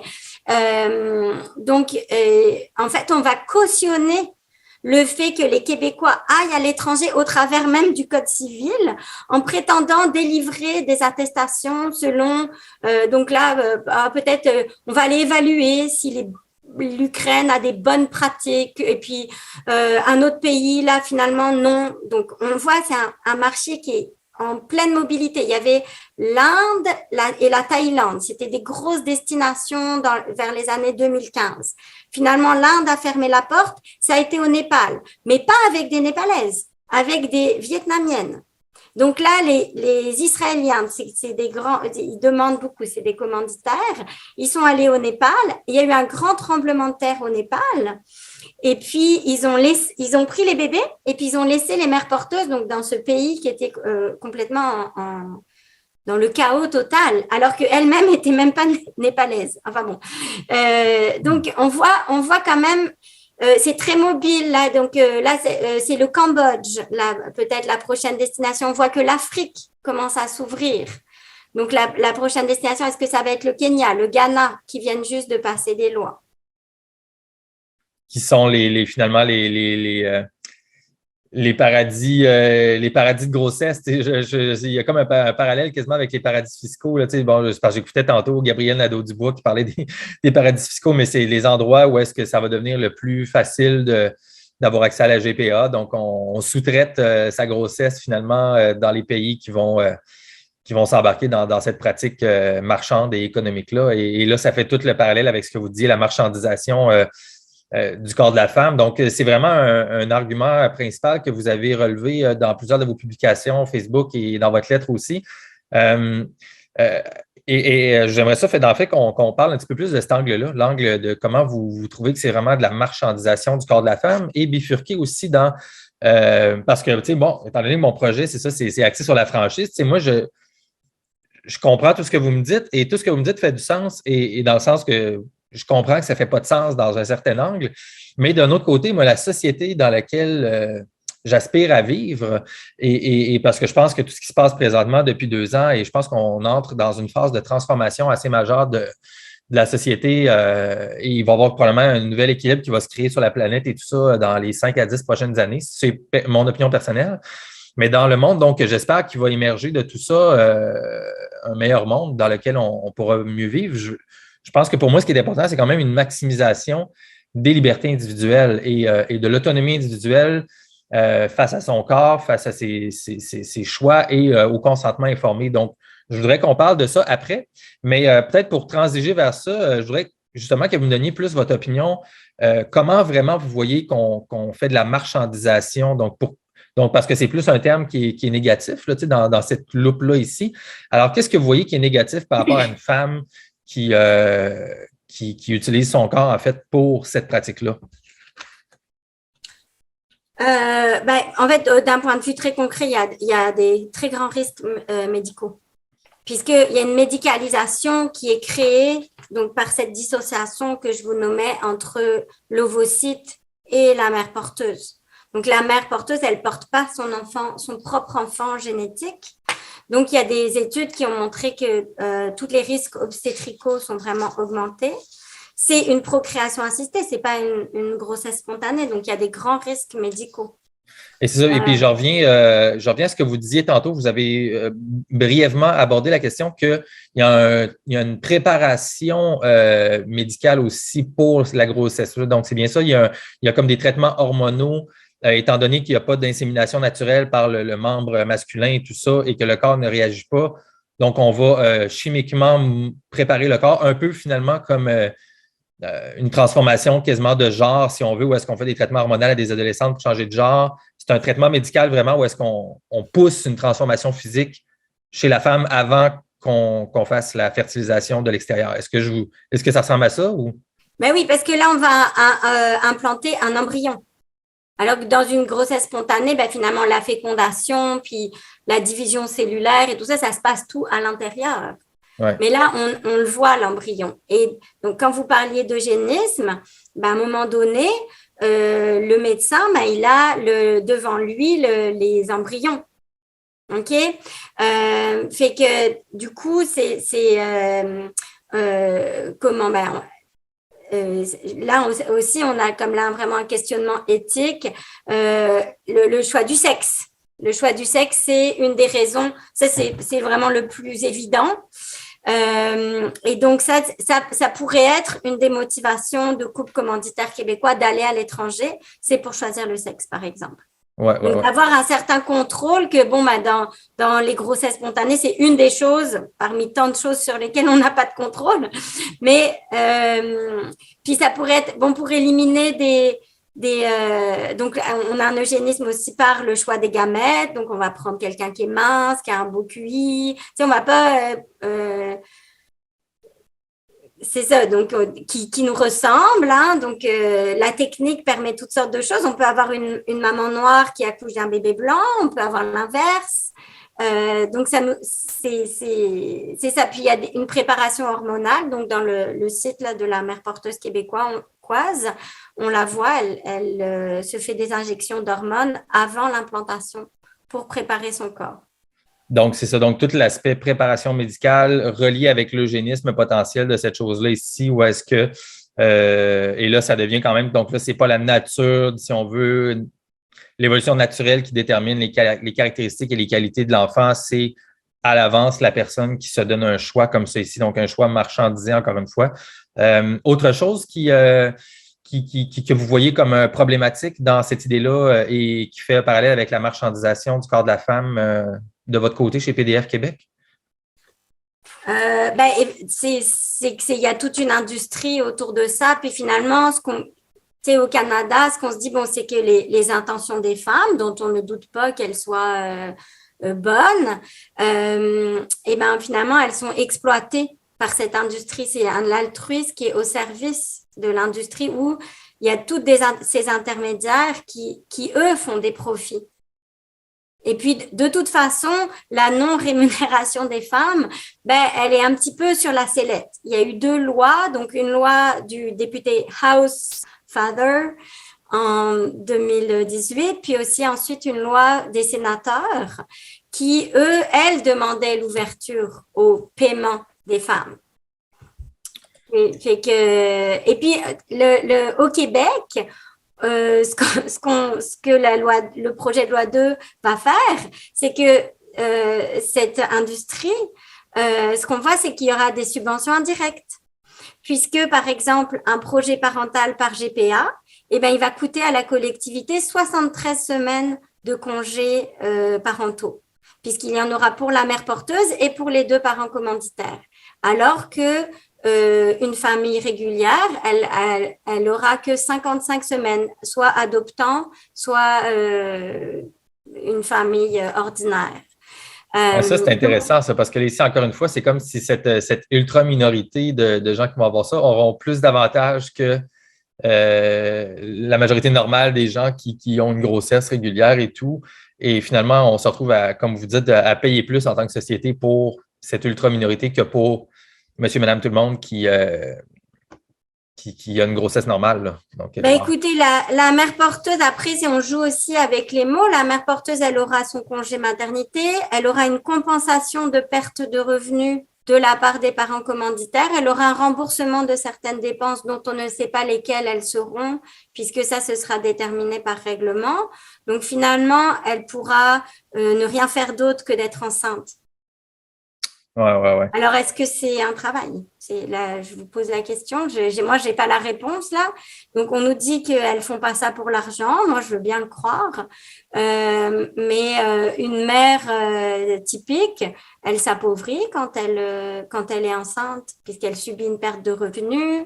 Des fois, même si on a des très bonnes conditions au Québec, si on ne peut pas travailler, on a un arrêt de travail, etc. Mais quand même, on va subir une perte de revenus. Puis donc, toutes ces dépenses, les vêtements, les déplacements, les congés de travail pour ceux qui sont travailleurs autonomes puis qui doivent aller à leurs rendez-vous médicaux, ça, les gens les assument eux-mêmes. Et là, alors, c'est vraiment, c'est questionnant. Là, à quel point c'est juste une indemnisation. Et de toute façon, ça, c'est déjà sur la sellette. Il y a une grande pression finalement à aller petit pas par petit pas vers la maternité commerciale, puis aussi la maternité pour autrui commerciale. Et puis aussi, ce qui nous inquiète, c'est que comment on voudrait faire une ligne artificielle entre la GPA chez nous, qui serait donc très, très bien, et puis la GPA ailleurs, qui serait un abus. Alors, pour nous, à PDF Québec, il n'y a pas cette ligne-là, puisque finalement, les commanditaires étrangers viennent aussi chez nous, les Québécois vont aller ailleurs. Alors, en fait, c'est la pratique en elle-même qui est un problème. C'est ça, exactement. Puis c'est ça que je trouve intéressant. Fait que parlons-en même un peu plus. Allons dans ce côté-là, un peu plus de votre position, qui est plus par rapport à l'idée fondamentale de cette pratique-là, si je vous suis dans vos raisonnements. Malgré que tout ça soit super intéressant. Alors, je veux, si on veut, bouncer en bon québécois certaines idées avec vous, parce que, bon, tu sais, comme je disais tout à l'heure, ce qui m'intéresse aussi, c'est comment créer un monde où est-ce qu'on peut maximiser nos propres libertés, mais en ayant un monde aussi qui n'est pas un monde décadent, où est-ce qu'il n'y a aucune valeur non plus là, tu sais, qui gère le monde et tout ça. Alors, je me demandais un peu, tu sais, et je vous donne un peu une idée que j'avais en réfléchissant à notre rencontre aujourd'hui. Quand je pensais aussi, on parlait de Mme Guilbeault tantôt, le féminisme des années 60, 70 et tout ça, tu sais, où est-ce que ce qui m'apparaissait fondamentalement bon et positif de ce mouvement-là, c'est la question de reconnaître tout le monde sur le même pied d'égalité, que les femmes puissent être maîtres à 100% de leurs propres décisions et tout ça. Alors, dans une optique comme ça ici, si on a une femme sais, qui a toutes les connaissances de cause de dans quoi elle s'embarque, tu sais, vraiment au point de vue individuel, dans une gestation pour autrui. Le contrat, tu sais, mettons qu'on parle d'un contrat comme ceci entre ses commanditaires et elle et Claire, elle sait exactement qu'après 30 jours, elle ne pourra plus garder l'enfant, etc., qu'elle va renoncer à ses droits de mère et qu'elle accepte en connaissance de cause, sans contrainte, et à la limite qu'elle serait même compensée avec un prix qu'elle accepterait librement et tout ça ici. Est-ce que ça, ce n'est pas un choix qui est féministe? Parce que je vous ai entendu dire aussi, je pense, dans votre débat Radio-Canada, que en tant que femme, on pouvait aussi faire des choix qui n'étaient pas féministes. Mais moi, ce que je me demandais, c'est qu'à un niveau méta, si on veut supérieur, le fait d'avoir le libre choix de faire peu importe ce qu'on veut, est-ce que ce n'est pas ça le réel féminisme, en fait? C'est que même si je fais un choix qui pourrait négativement impacter peut-être certaines causes reliées aux femmes, le choix en tant que tel est féministe parce que j'ai le choix de faire tout ce que je veux en tant que femme et c'est la seule chose qu'on veut. Donc, c'est que je sois libre de faire quelque chose, même si ça peut être dégradant pour l'image féminine au complet. Je ne sais pas si vous me suivez là-dedans. Alors, dans cette optique-là ici, le fait que les femmes puissent décider volontairement de s'embarquer dans un processus comme ça et de vivre avec potentiellement des traumatismes qu'elles ne seraient même pas au courant à quel point que ça va être dur de se départir de cet enfant, une fois que ça va venir au monde et tout ça, mais qu'elles le sachent à l'avance, qu'elles volontairement s'embarquent là-dedans en toute connaissance de cause. Est-ce que c'est quand même féministe et est-ce que c'est quelque chose qui devrait être donc admis moralement, socialement, outre l'idée que ça peut mener peut-être à de l'eugénisme et tout ça. Tu sais, j'essaie de voir un peu parce que je trouve ça super complexe, mais l'idée qu'une femme peut prendre une décision, peu importe la décision, ça me semble ça être aussi l'essence du premier mouvement féministe fondamentalement. Donc, je ne sais pas qu'est-ce que vous pensez de tout ça. Écoutez, je vais revenir avec un peu les propos de Diane Guilbeault, là, mais c'est vraiment intéressant. Donc, première chose, dans tout ce beau contrat-là, il y a une personne qui n'a pas consenti, c'est l'enfant. Elle n'est pas en mesure de donner son consentement. Donc, c'est les désirs des adultes qui ont la primauté sur les droits de l'enfant. Un enfant a le droit de connaître ses parents. Donc, on inverse les droits. Donc, c'est très important de considérer les droits des femmes. Et moi, je suis dans une association féministe. Mais il ne faut pas… De plus en plus, dans les associations internationales, on comprend qu'ils sont liés. On était à une conférence, ils disaient « sa grossesse, leur enfant ». Mais pendant la grossesse, ces deux êtres vivants-là, ils sont en symbiose complètement. Donc, leur vie est complètement interdépendante. Donc, en fait, c'est cette notion de leur enfant, sa grossesse, il y a quelque chose qui ne marche pas au niveau de la réalité. Là. Pouvez-vous préciser qu'est-ce que vous voulez dire quand vous dites leur enfant, sa grossesse? Leur enfant, c'est l'enfant des commanditaires, mais c'est la grossesse de la femme. Donc, elle pourrait avoir le contrôle de sa grossesse, mais c'est leur enfant. Vous voyez? Donc, il y a déjà… Ce que pour nous, c'est que les droits des enfants et les droits des femmes, ils sont reliés de manière très intime. Parce que la maternité, c'est quelque chose d'intime, c'est quelque chose de privé. Fait que ça, c'est par rapport à ça. Par rapport au choix, donc qu'une femme peut disposer de son corps, mais évidemment, c'était des grandes revendications là, des mouvements féministes. Mais est-ce que ces choix-là sont des choix émancipateurs? C'est ça vraiment, qu'est-ce qu'elle reprenait, Diane, c'est que finalement, s'émanciper, c'est accéder à plus d'autonomie, plus de liberté, mais là, finalement, c'est une aliénation de son corps, puisqu'on fournit ou on met son corps à disposition d'autrui par la GPA, par contrat. Laissez-moi vous lancer une idée comme ça ici. Une femme, une jeune Québécoise est endettée de 30 000 50 000 et tout ça. Et puis, elle ne veut pas d'enfant présentement. Elle s'embarque dans un contrat comme ça où est-ce qu'on va la payer 150 000 Et puis, elle fait ça. Ça se passe somme toute assez bien. Elle donne l'enfant. Ensuite de ça, elle paie ses dettes et puis elle mène une vie où est-ce qu'elle s'émancipe. Est-ce que ça pourrait être vu comme ça? Mais moi, je me pose la question, pourquoi comme société, elle s'est rendue là au départ, en fait? Donc, les chercheurs en faveur de la GPA disent, c'est super. Les gens, ils profitent du congé maternité pour faire des projets personnels puis faire un retour aux études. Mais pourquoi comme société, on n'a pas d'autres moyens? C'est ça la vraie question. C'est le bien commun. Alors, le moyen, c'est d'aliéner son corps. Alors, pourquoi on ne pourrait pas aller vendre son foie et son rein alors? Ou pourquoi on ne pourrait pas permettre à un Québécois qui est en danger de mort d'aller chercher un foie dans un autre pays où on vend des foies ou des reins? Bon, bref. Et ça, on ne le permet pas, justement, parce qu'on a la dignité humaine, parce qu'on a l'indisponibilité du corps humain. Pourquoi la GPA ferait exception? On ne permet pas à quelqu'un de vendre, je ne sais pas, on ne permet pas à quelqu'un de vendre ses organes, c'est ça que vous dites? Non, pas à ma Je sais même pas. connaissance, pas de la dernière fois que j'ai lu le Code civil. Maintenant, comme je vous dis, je ne suis pas Ouais. avocat, là, mais on peut s'imaginer que dans d'autres pays où l'état de droit est moins stable, eh ben, c'est possible, oui, possiblement. Parce que ce que vous dites, je suis 100% d'accord avec ça. En fait, dans ce que je vous ai nommé, le vrai problème, c'est pourquoi est-ce que les jeunes adultes sont endettés par-dessus la tête. Et moi, je suis 100% d'accord avec ça. Moi, je ne suis pas du tout conservateur ou même de droite économique. Au contraire, moi, je pense que ça prend une réformation complète des systèmes et que tout le système économique est problématique présentement. Tout le système des dettes, en fait, et puis des banques centrales et tout ça, c'est tout relié ensemble. Ça crée les problèmes. Où est-ce que le marché peut amener des solutions comme je viens de le décrire, mais qui finalement, ça patch et ça amène d'autres problèmes, en fait, à la place qu'à la racine, on ait guéri les problèmes. Alors, c'est super intéressant. Fait que, malgré tout, voyez-vous, je suis quand même divisé là-dessus, vraiment en notion, mettons, dans le monde dans lequel on vit. Donc, si je suis d'accord avec vous qu'en fait, ça prendrait une réforme pour pas qu'il y ait ces problèmes-là à la base, dans le monde dans lequel on vit, si on admet que ça ne changera pas dans les 3 prochaines années, je me dis, est-ce que présentement, les femmes devraient quand même pouvoir librement s'engager dans un contrat comme ça?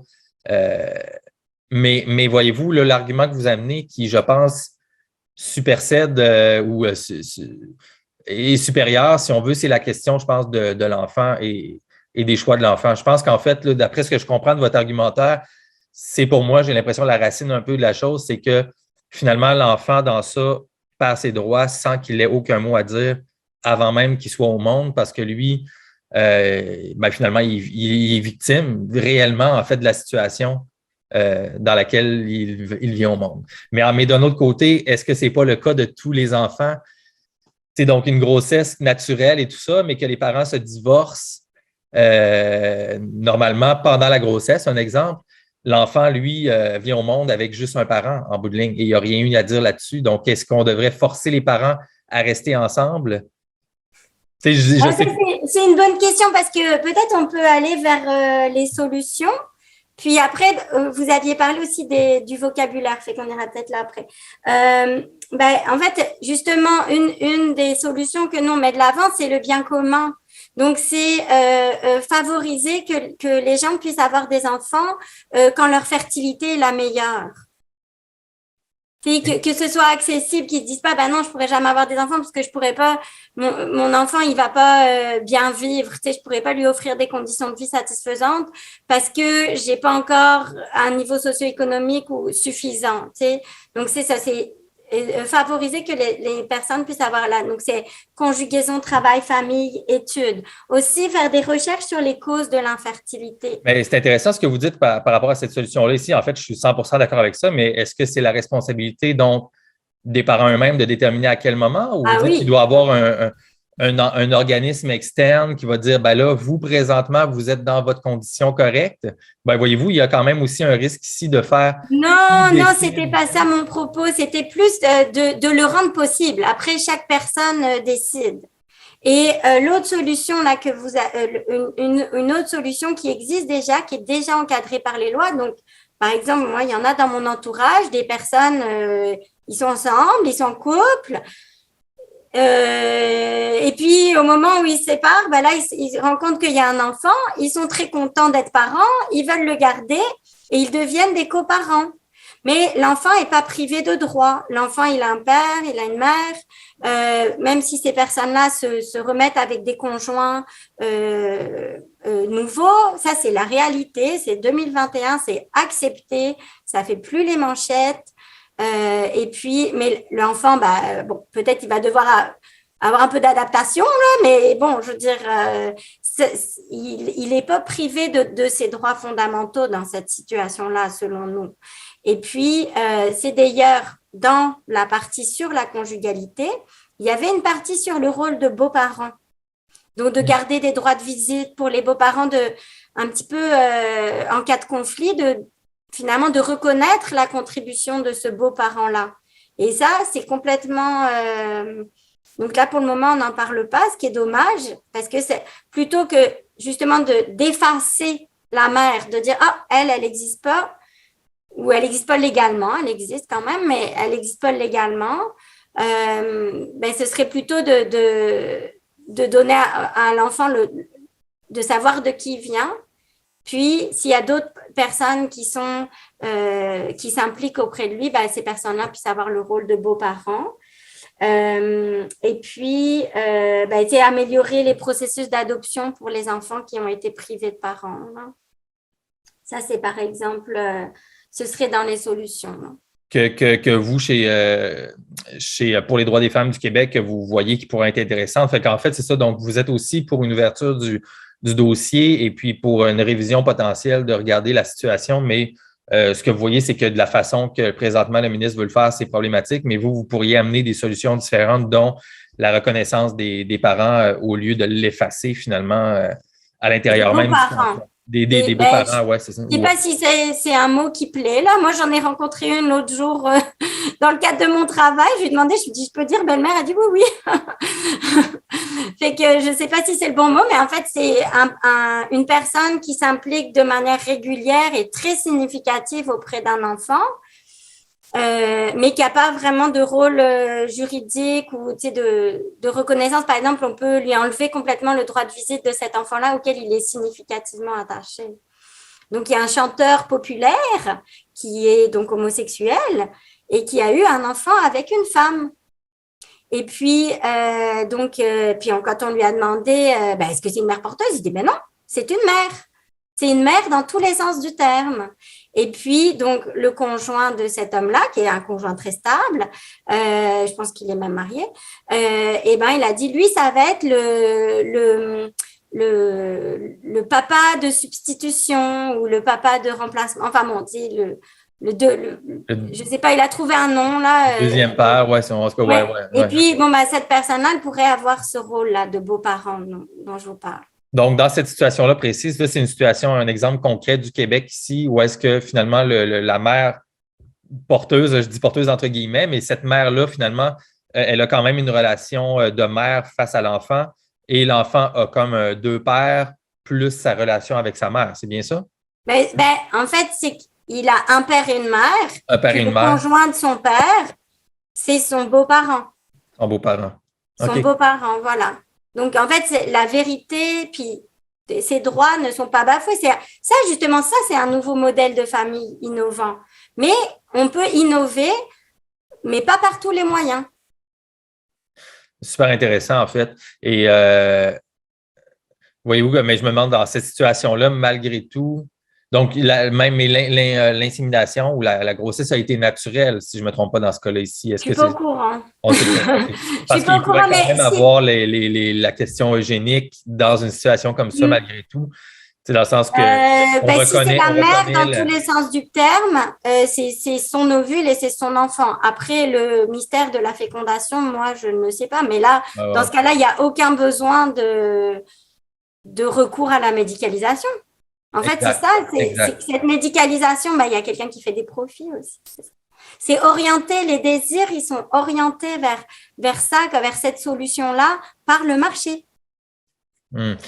C'est fun parce que, voyez-vous, en discutant puis en élaborant sur tous ces différents angles-là ensemble aujourd'hui, moi, c'est ça me permet de comprendre les points centraux qui pour moi, viennent me faire vraiment comprendre votre point de vue, puis je dirais me rallier quand même, somme toute, à vous. Donc, le côté de l'enfant, premièrement, qui est super important. L'enfant, donc, qui, lui, n'a rien à dire sur sa situation quand on fait appel à la GPA, de 1.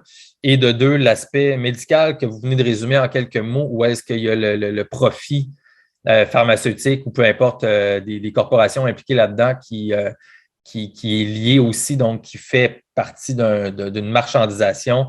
Et donc, suite à ça, même, à la limite, ces corporations-là, ou peu importe, peuvent même aller ensuite de ça, créer des incitatifs dans le marché pour augmenter ce marché-là ici et peut-être même à la limite tromper les gens et tout ça. Donc, il y a même une grosse notion là-dessus importante avec l'argent et l'économie dans tout ça. Fait que c'est super intéressant. Merci beaucoup, Madame Trilling, pour toutes les notions que vous nous avez données aujourd'hui. Je pense qu'on va tranquillement arriver vers la fin de notre épisode. Je ne sais pas si, avant tout, il y avait soit une dernière notion, soit qu'on n'a pas abordé ou un dernier point que vous vouliez répéter peut-être ou marteler avant qu'on conclue ensemble. Ben, écoutez, moi, je vous aurais peut-être parlé des mots. Oui, si vous voulez prendre quelques minutes. Comme vous en avez parlé au début dans l'introduction, donc, est-ce que instaurer le droit à l'enfant dans la loi, comme le prévoit la loi 2, donc ça c'est ce qu'on voit, nous on considère à PDF, mais les personnes en faveur de l'encadrement, ils appellent ça l'accès à la parentalité. Donc, c'est positif, on voit ça comme accès à la propriété, mais en fait, c'est instaurer un droit à l'enfant. C'est ça, et juste pour être sûr que ce que vous dites, le droit à l'enfant, c'est donc qu'en tant qu'humain, adulte, j'aurais le droit d'avoir un enfant et ça, présentement, ce n'est pas le cas. Et là, ce que vous dites, c'est qu'il y aurait une instauration d'un droit à l'enfant, c'est comme le droit à le droit à la pratique religieuse, quelque chose comme ça. Là, tu as le droit d'avoir un enfant, là, tu sais. Exact, si on a l'argent, évidemment. Passer chez le notaire pour avoir un enfant, là, les partisans, ils appellent ça la médiation procréative. Alors, c'est tous des mots très positifs. Une grossesse à risque aux frais de la collectivité, c'est mis de l'avant comme étant une formidable aventure relationnelle. Les agences qui font des profits, qui recrutent par les publicités ciblées. Donc, moi, j'en ai eu, mais il y a des gens qui sont encore un meilleur profil qui en ont. Ce seraient des entremetteurs qui accompagnent. L'industrie qui exploite le désir d'enfant, c'est l'écosystème de la procréation assistée. Le droit des hommes à accéder à une femme pour porter un enfant pour eux, c'est mis comme le droit des femmes d'aider puis d'amener leur générosité. C'est encore des stéréotypes féminins. L'eugénisme, selon des caractéristiques physiques avantageuses, c'est des tentatives d'appariement et d'inscription dans la lignée familiale. Donc, ce qui est pour nous un retour au Moyen-Âge pour les femmes, puisqu'on marchandise leur capacité reproductive, c'est une innovation. Et puis, comme notre position à PDF, qui est finalement pour nous la dignité humaine, c'est non négociable, et bien ça, c'est vu comme une position dichotomique ou qui manque de nuances. Mais c'est parce que la dignité humaine, faire un compromis sur la dignité humaine, c'est déjà comme considérer qu'elle n'est plus si importante, là. Je suis super content que vous ayez pris le temps de ramener ça, toute la question du vocabulaire, parce que c'est quelque chose qui me fascine depuis pas si longtemps que ça. C'est quelque chose auquel des fois, on voit, mais pourquoi est-ce qu'il utilise ces mots-là au lieu de d'autres mots?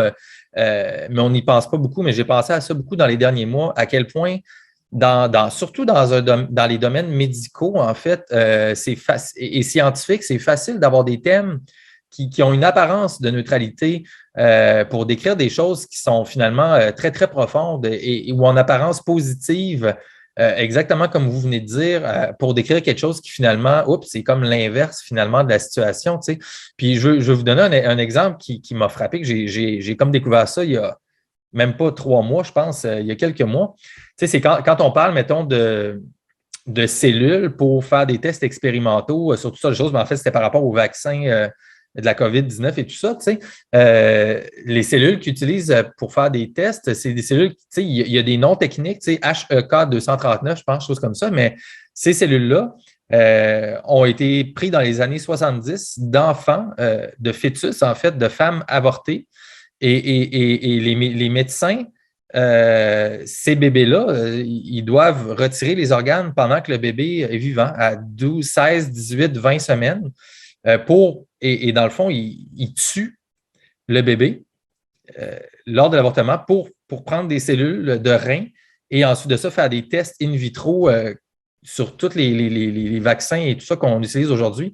Alors là, mais dans la littérature médicale et scientifique, il n'y a aucun de ces termes-là qui est utilisé. Donc, c'est tous des termes médicaux. Ou est-ce que même, et là, j'écoutais des témoignages des médecins, en fait, qui travaillent avec ces lignes-là de cellules et tout ça, qui, même lorsqu'elles utilisent ça, elles sont totalement déconnectées, en fait, de la réalité de ce avec quoi ils travaillent, c'est-à-dire des cellules qui ont été prises dans un bébé qui était vivant et qui a été tué pour faire ces études scientifiques-là.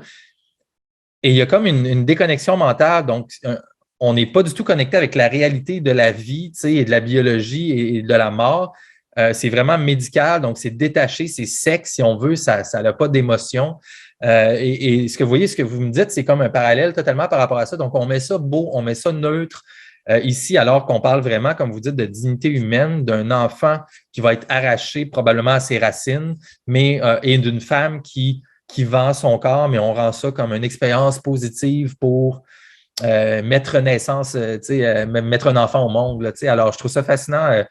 Ça valait la peine, je pense, d'en parler. Puis, je ne sais pas si vous voulez réagir à ce que je viens de vous dire là-dessus, mais je trouve que c'est un point qu'il faut vraiment réfléchir à quel mot on emploie par rapport à la science et aux impacts que ça a sur la société. Oui, bah écoutez, oui, là c'est comme un petit peu un autre sujet, mais en fait ça montre peut-être que peut-être en conclusion, ce n'est pas parce que c'est possible techniquement que c'est souhaitable pour la société.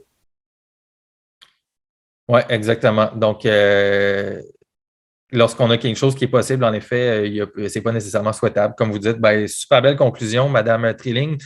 Oh, alors, je ne sais pas exactement quand ce bout-ci de l'entrevue va être ajouté, mais en discutant après avoir terminé l'épisode avec Mme Trilling, on était reparti sur d'autres questions philosophiques et on s'est rendu compte que même moi, dans mes notes, on avait oublié d'aborder un petit enjeu important de toute la question de la GPA parce que Mme Clémence, vous avez fait un petit débat de à peine 5-8 minutes là, sur Radio-Canada avec un monsieur qui s'appelle Kevin Lavoie, qui avait écrit une lettre dans Le Devoir avec une de ses collègues. Et là, bon, voyez-vous, j'oublie son titre. Là. Lui, il était, je vois là ici, chef scientifique du centre de recherche, le GEFAR, J-E-F-A-R. Et dans leur lettre et dans votre débat, lui, il amenait des arguments par rapport à deux choses. Donc, les recherches qui auraient été faites sur la GPA. Et lui, ce qu'il amenait, dans le fond, c'est que les recherches démontrent, parce que vous émettiez des doutes sur le bien-être, en fait, des femmes, justement, qui prennent part à la gestation pour autrui. Et lui disait, au contraire, non, les recherches démontrent que les femmes sont satisfaites du processus. Donc, lui, c'est ce qu'il disait. Un terme assez général. Il disait, les recherches montrent que les femmes, en général, sont très heureuses. Alors, ce que vous dites, Mme Trilling, ça n'a pas vraiment de fondement scientifique. Deuxièmement, également, commençons par ça, en fait. Donc, je pense que vous vouliez peut-être adresser ce point-là ici. Donc, parce que moi, j'ai toujours une étrange sentiment qui m'envahit quand les gens disent les recherches, la science dit quelque chose. Moi, je me dis toujours, il faut aller voir plus loin, de quelle recherche est-ce qu'on parle, comment est-ce que la méthodologie a été faite et tout ça. Et ce que vous dites, vous, je pense, c'est que, écoutez, les recherches que M. Lavoie, donc, sur lesquelles lui, il se base, il y a d'autres choses qui se dégagent de ces recherches-là. Oui, donc par rapport, c'est sûr, Monsieur Lavoie, il a fait une recherche lui-même. C'est une recherche de type qualitative. Donc, il a fait des entrevues où les personnes donc, faisaient des témoignages de leur vécu. Donc, c'est sur l'expérience vécue. Et puis, il y avait à peu près 15 mères porteuses donc, dans sa recherche. Et puis, donc, moi, je l'ai lu, sa recherche. Et en fait, quand même, au fil des entrevues, donc c'est des verbatims, on remarque qu'il y a quand même des enjeux qui se dégagent même de la propre recherche de Monsieur Lavoie.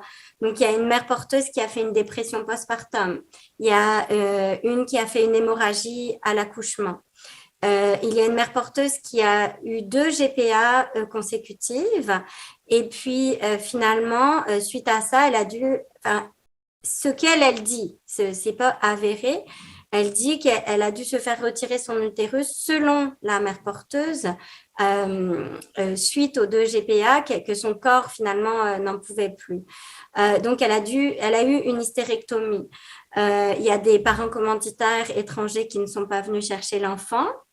Il y a une mère porteuse qui a eu des jumeaux, donc accidentellement, une division cellulaire dans le processus. Et puis ça… attendez, je m'excuse, je vous interromps, mais c'est parce que là, vous êtes déjà rendu, je pense, à 5 cas qui ne sont pas parfaits sur 15 sujets dans la recherche, donc un N de 15, on est déjà comme à 30%.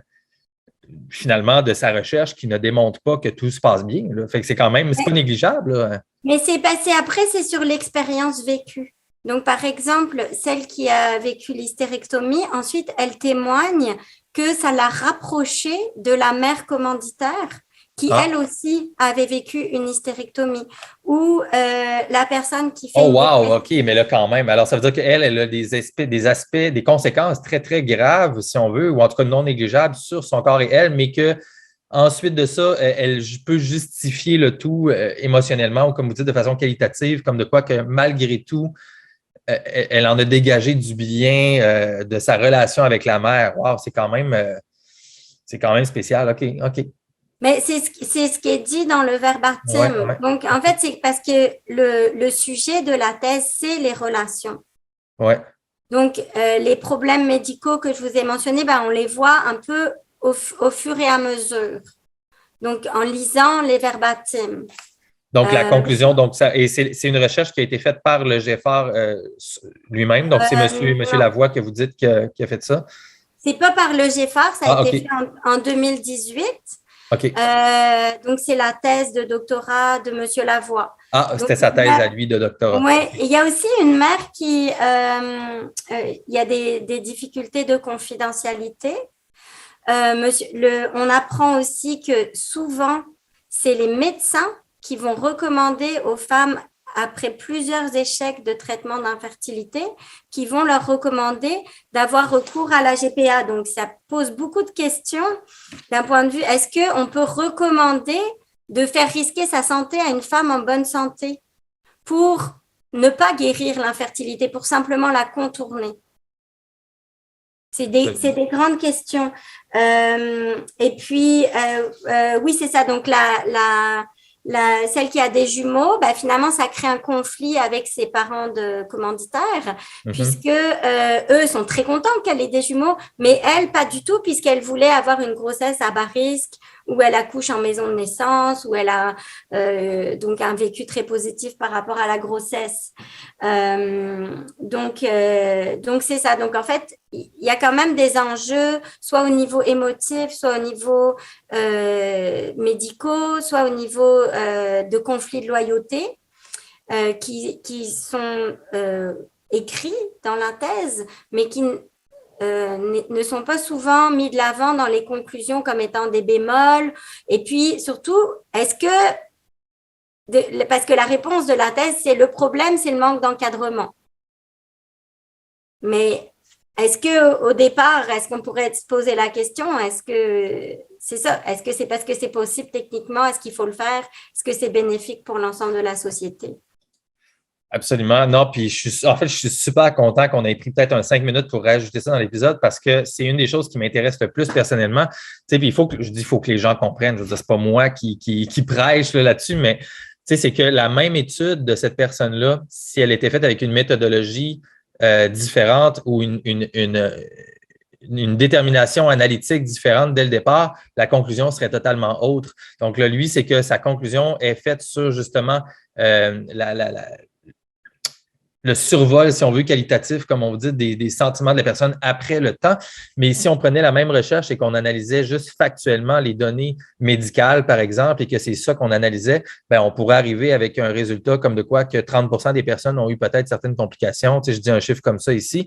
Et ensuite de ça, quand tu amènes ça dans les médias, ben, tu aurais un tout autre son de cloche que juste de dire non, au final, les recherches disent que ça se passe super bien pour les mères porteuses, etc. Fait que faut vraiment toujours faire attention à sur quel angle on prend les recherches et quand on entend dans les médias que la science ou les recherches disent quelque chose, ben, c'est toujours plus complexe. Il faut comprendre comment la méthodologie a été bâtie. Est-ce que la conclusion respecte la méthodologie de départ? Est-ce que ça a été changé ou etc.? Et y a-t-il un agenda derrière? Et là, je ne parle pas de M. Lavoie en particulier là, du tout. Là. Je ne dis pas qu'il y a un agenda là, par rapport à ça avec sa thèse, mais en général, c'est toujours intéressant d'aller comprendre un peu de quelle recherche on parle. Fait que je trouve que ce que vous dites est pertinent par rapport à la compréhension du phénomène. Oui, moi, je ne remets pas du tout en cause la méthodologie, par exemple, parce que c'est une méthodologie qualitative. Je pense qu'en fait, elle était sans doute assez bonne. Oui, non, c'est ça, exact. Puis je ne disais pas que la méthodologie c'est pas un problème. Le problème, c'est que c'est qu'il pourrait y avoir d'autres façons d'analyser les mêmes clients là-dessus ici. Donc, la méthodologie n'est pas problématique, mais il y a toujours plusieurs façons où est-ce qu'on aurait pu analyser le même échantillon de recherche, en fait. Oui, c'est ça, exactement. Voilà. Mais quand on choisit de s'intéresser aux relations, donc c'est vraiment intéressant les relations. Et puis, il n'y a personne qui dit que les relations entre les gens ne sont pas bonnes. Exact. Mais au final, nous, ce qu'on met de l'avant à PDF, c'est que c'est un contrat, c'est une transaction. Une transaction peut être belle ou les gens peuvent être satisfaits d'une transaction, mais il faut quand même regarder au niveau des fondamentales. Est-ce que dans la société québécoise, on veut inscrire dans la loi ce type de transaction? Exactement. Et dans le fond, c'est qu'on pourrait plutôt dire que c'est des bonnes données, mais qui sont peut-être incomplètes. Donc, il pourrait y avoir des données supplémentaires qui viendraient nuancer ou agrandir le portrait global un peu de la situation, pour le dire comme ça ici. Sans critiquer, bien sûr, l'étude en question.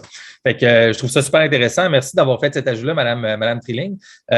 Voulez-vous conclure sur ça ici? Est-ce que vous aviez un autre mot à dire sur les recherches en question ou ça faisait le tour du sujet?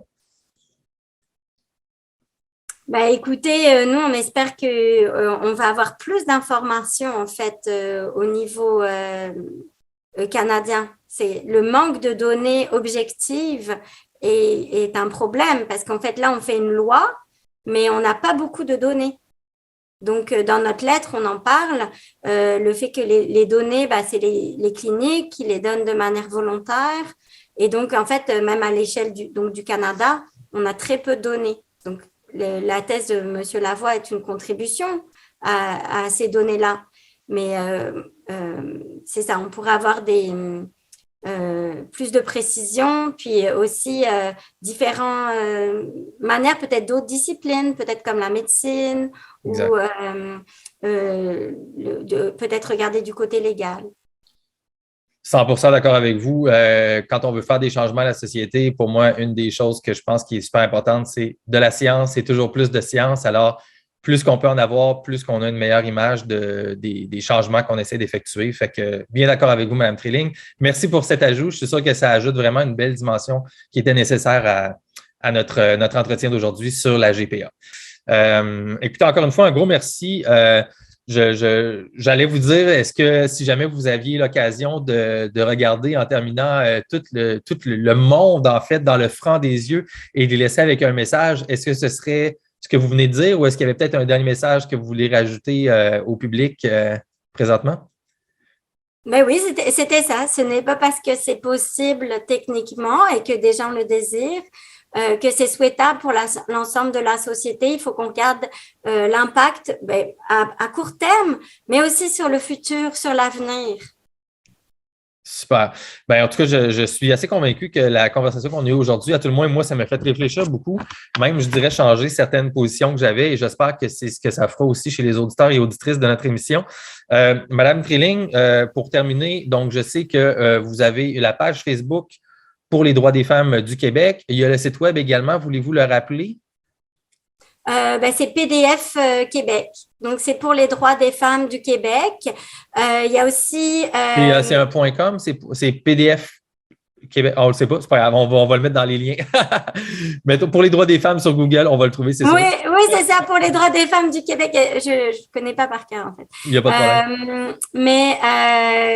Oui, on a donc notre site web, on a fait plusieurs interventions dans les médias, puis on espère que le gouvernement va entendre le point de vue féministe et que le processus démocratique va fonctionner. Super. Et est-ce que vous faites soit d'autres démarches à ce niveau-là ou est-ce que les gens peuvent-ils participer peut-être à votre combat, si je peux utiliser tel mot, ou est-ce que les gens peuvent devenir membres de PDF Québec également? Je pense que oui, hein, on peut… Alors, deux choses que les gens peuvent faire. Premièrement, si mes propos vous ont rejoint, bien évidemment, ce serait de contacter tout simplement votre député. Parce qu'il va être amené à voter et à vous représenter donc prochainement au sujet de cette loi. Donc ça, c'est le processus démocratique qu'on a premièrement. Puis aussi, à PDF Québec, On est une organisation féministe, on a plus de 400 membres et vous pouvez devenir membre de PDF Québec. Donc, il suffit d'aller sur la page. Donc, suite à l'apparition de notre texte dans la presse, il y a plusieurs personnes qui sont devenues membres. Donc, c'est sûr que ça nous appuie et puis comment ça nous soutient dans nos démarches de représentation auprès du gouvernement. Super. Alors, si ça vous a parlé aujourd'hui, si ça a résonné, comme vous avez dit, avec les propos de Mme Trilling, n'hésitez pas à aller voir l'organisme pour les droits des femmes du Québec, devenir membre. Et je sais que si je vais de mémoire avec ce que j'avais discuté avec Mme Guilbeault dans le temps, vous n'êtes pas obligé d'être une femme. Chez PDF Québec, on vous accepte comme vous êtes, peu importe votre sexe. Vous pouvez mener le combat féministe aux valeurs de PDF Québec. Alors, merci encore une fois, Mme Trilling. C'était super aujourd'hui comme conversation. Tout le monde, c'était le podcast Dans le franc des yeux. Alors, si jamais vous avez apprécié le tout, on va essayer de continuer à avoir des discussions franches avec plusieurs invités et peut-être justement des gens qui auront des opinions différentes de Mme Trilling sur le même sujet. Et ça va vous permettre à vous ensuite de tirer une opinion la plus éclairée possible sur cette question-là. Et bien sûr, j'aspire aussi à travailler sur beaucoup d'autres sujets. Donc, je vous invite à vous joindre à moi dans mon aventure si jamais ça vous intéresse. Madame Trilling, bien, un gros merci encore une fois. C'était génial. Et puis, je vous souhaite bonne poursuite avec pour les droits des femmes du Québec. Et puis, je suis sûr que vos opinions vont nous aider à construire le meilleur monde possible dans notre société et être en nouvelle harmonie qui sait avec ce nouveau monde qui se crée, on verra dans le futur. Madame Trilling, je vous laisse le dernier mot et je vous dis un gros merci. Merci beaucoup. Au plaisir. Oui, merci Gab. Merci de votre invitation. Merci à vous.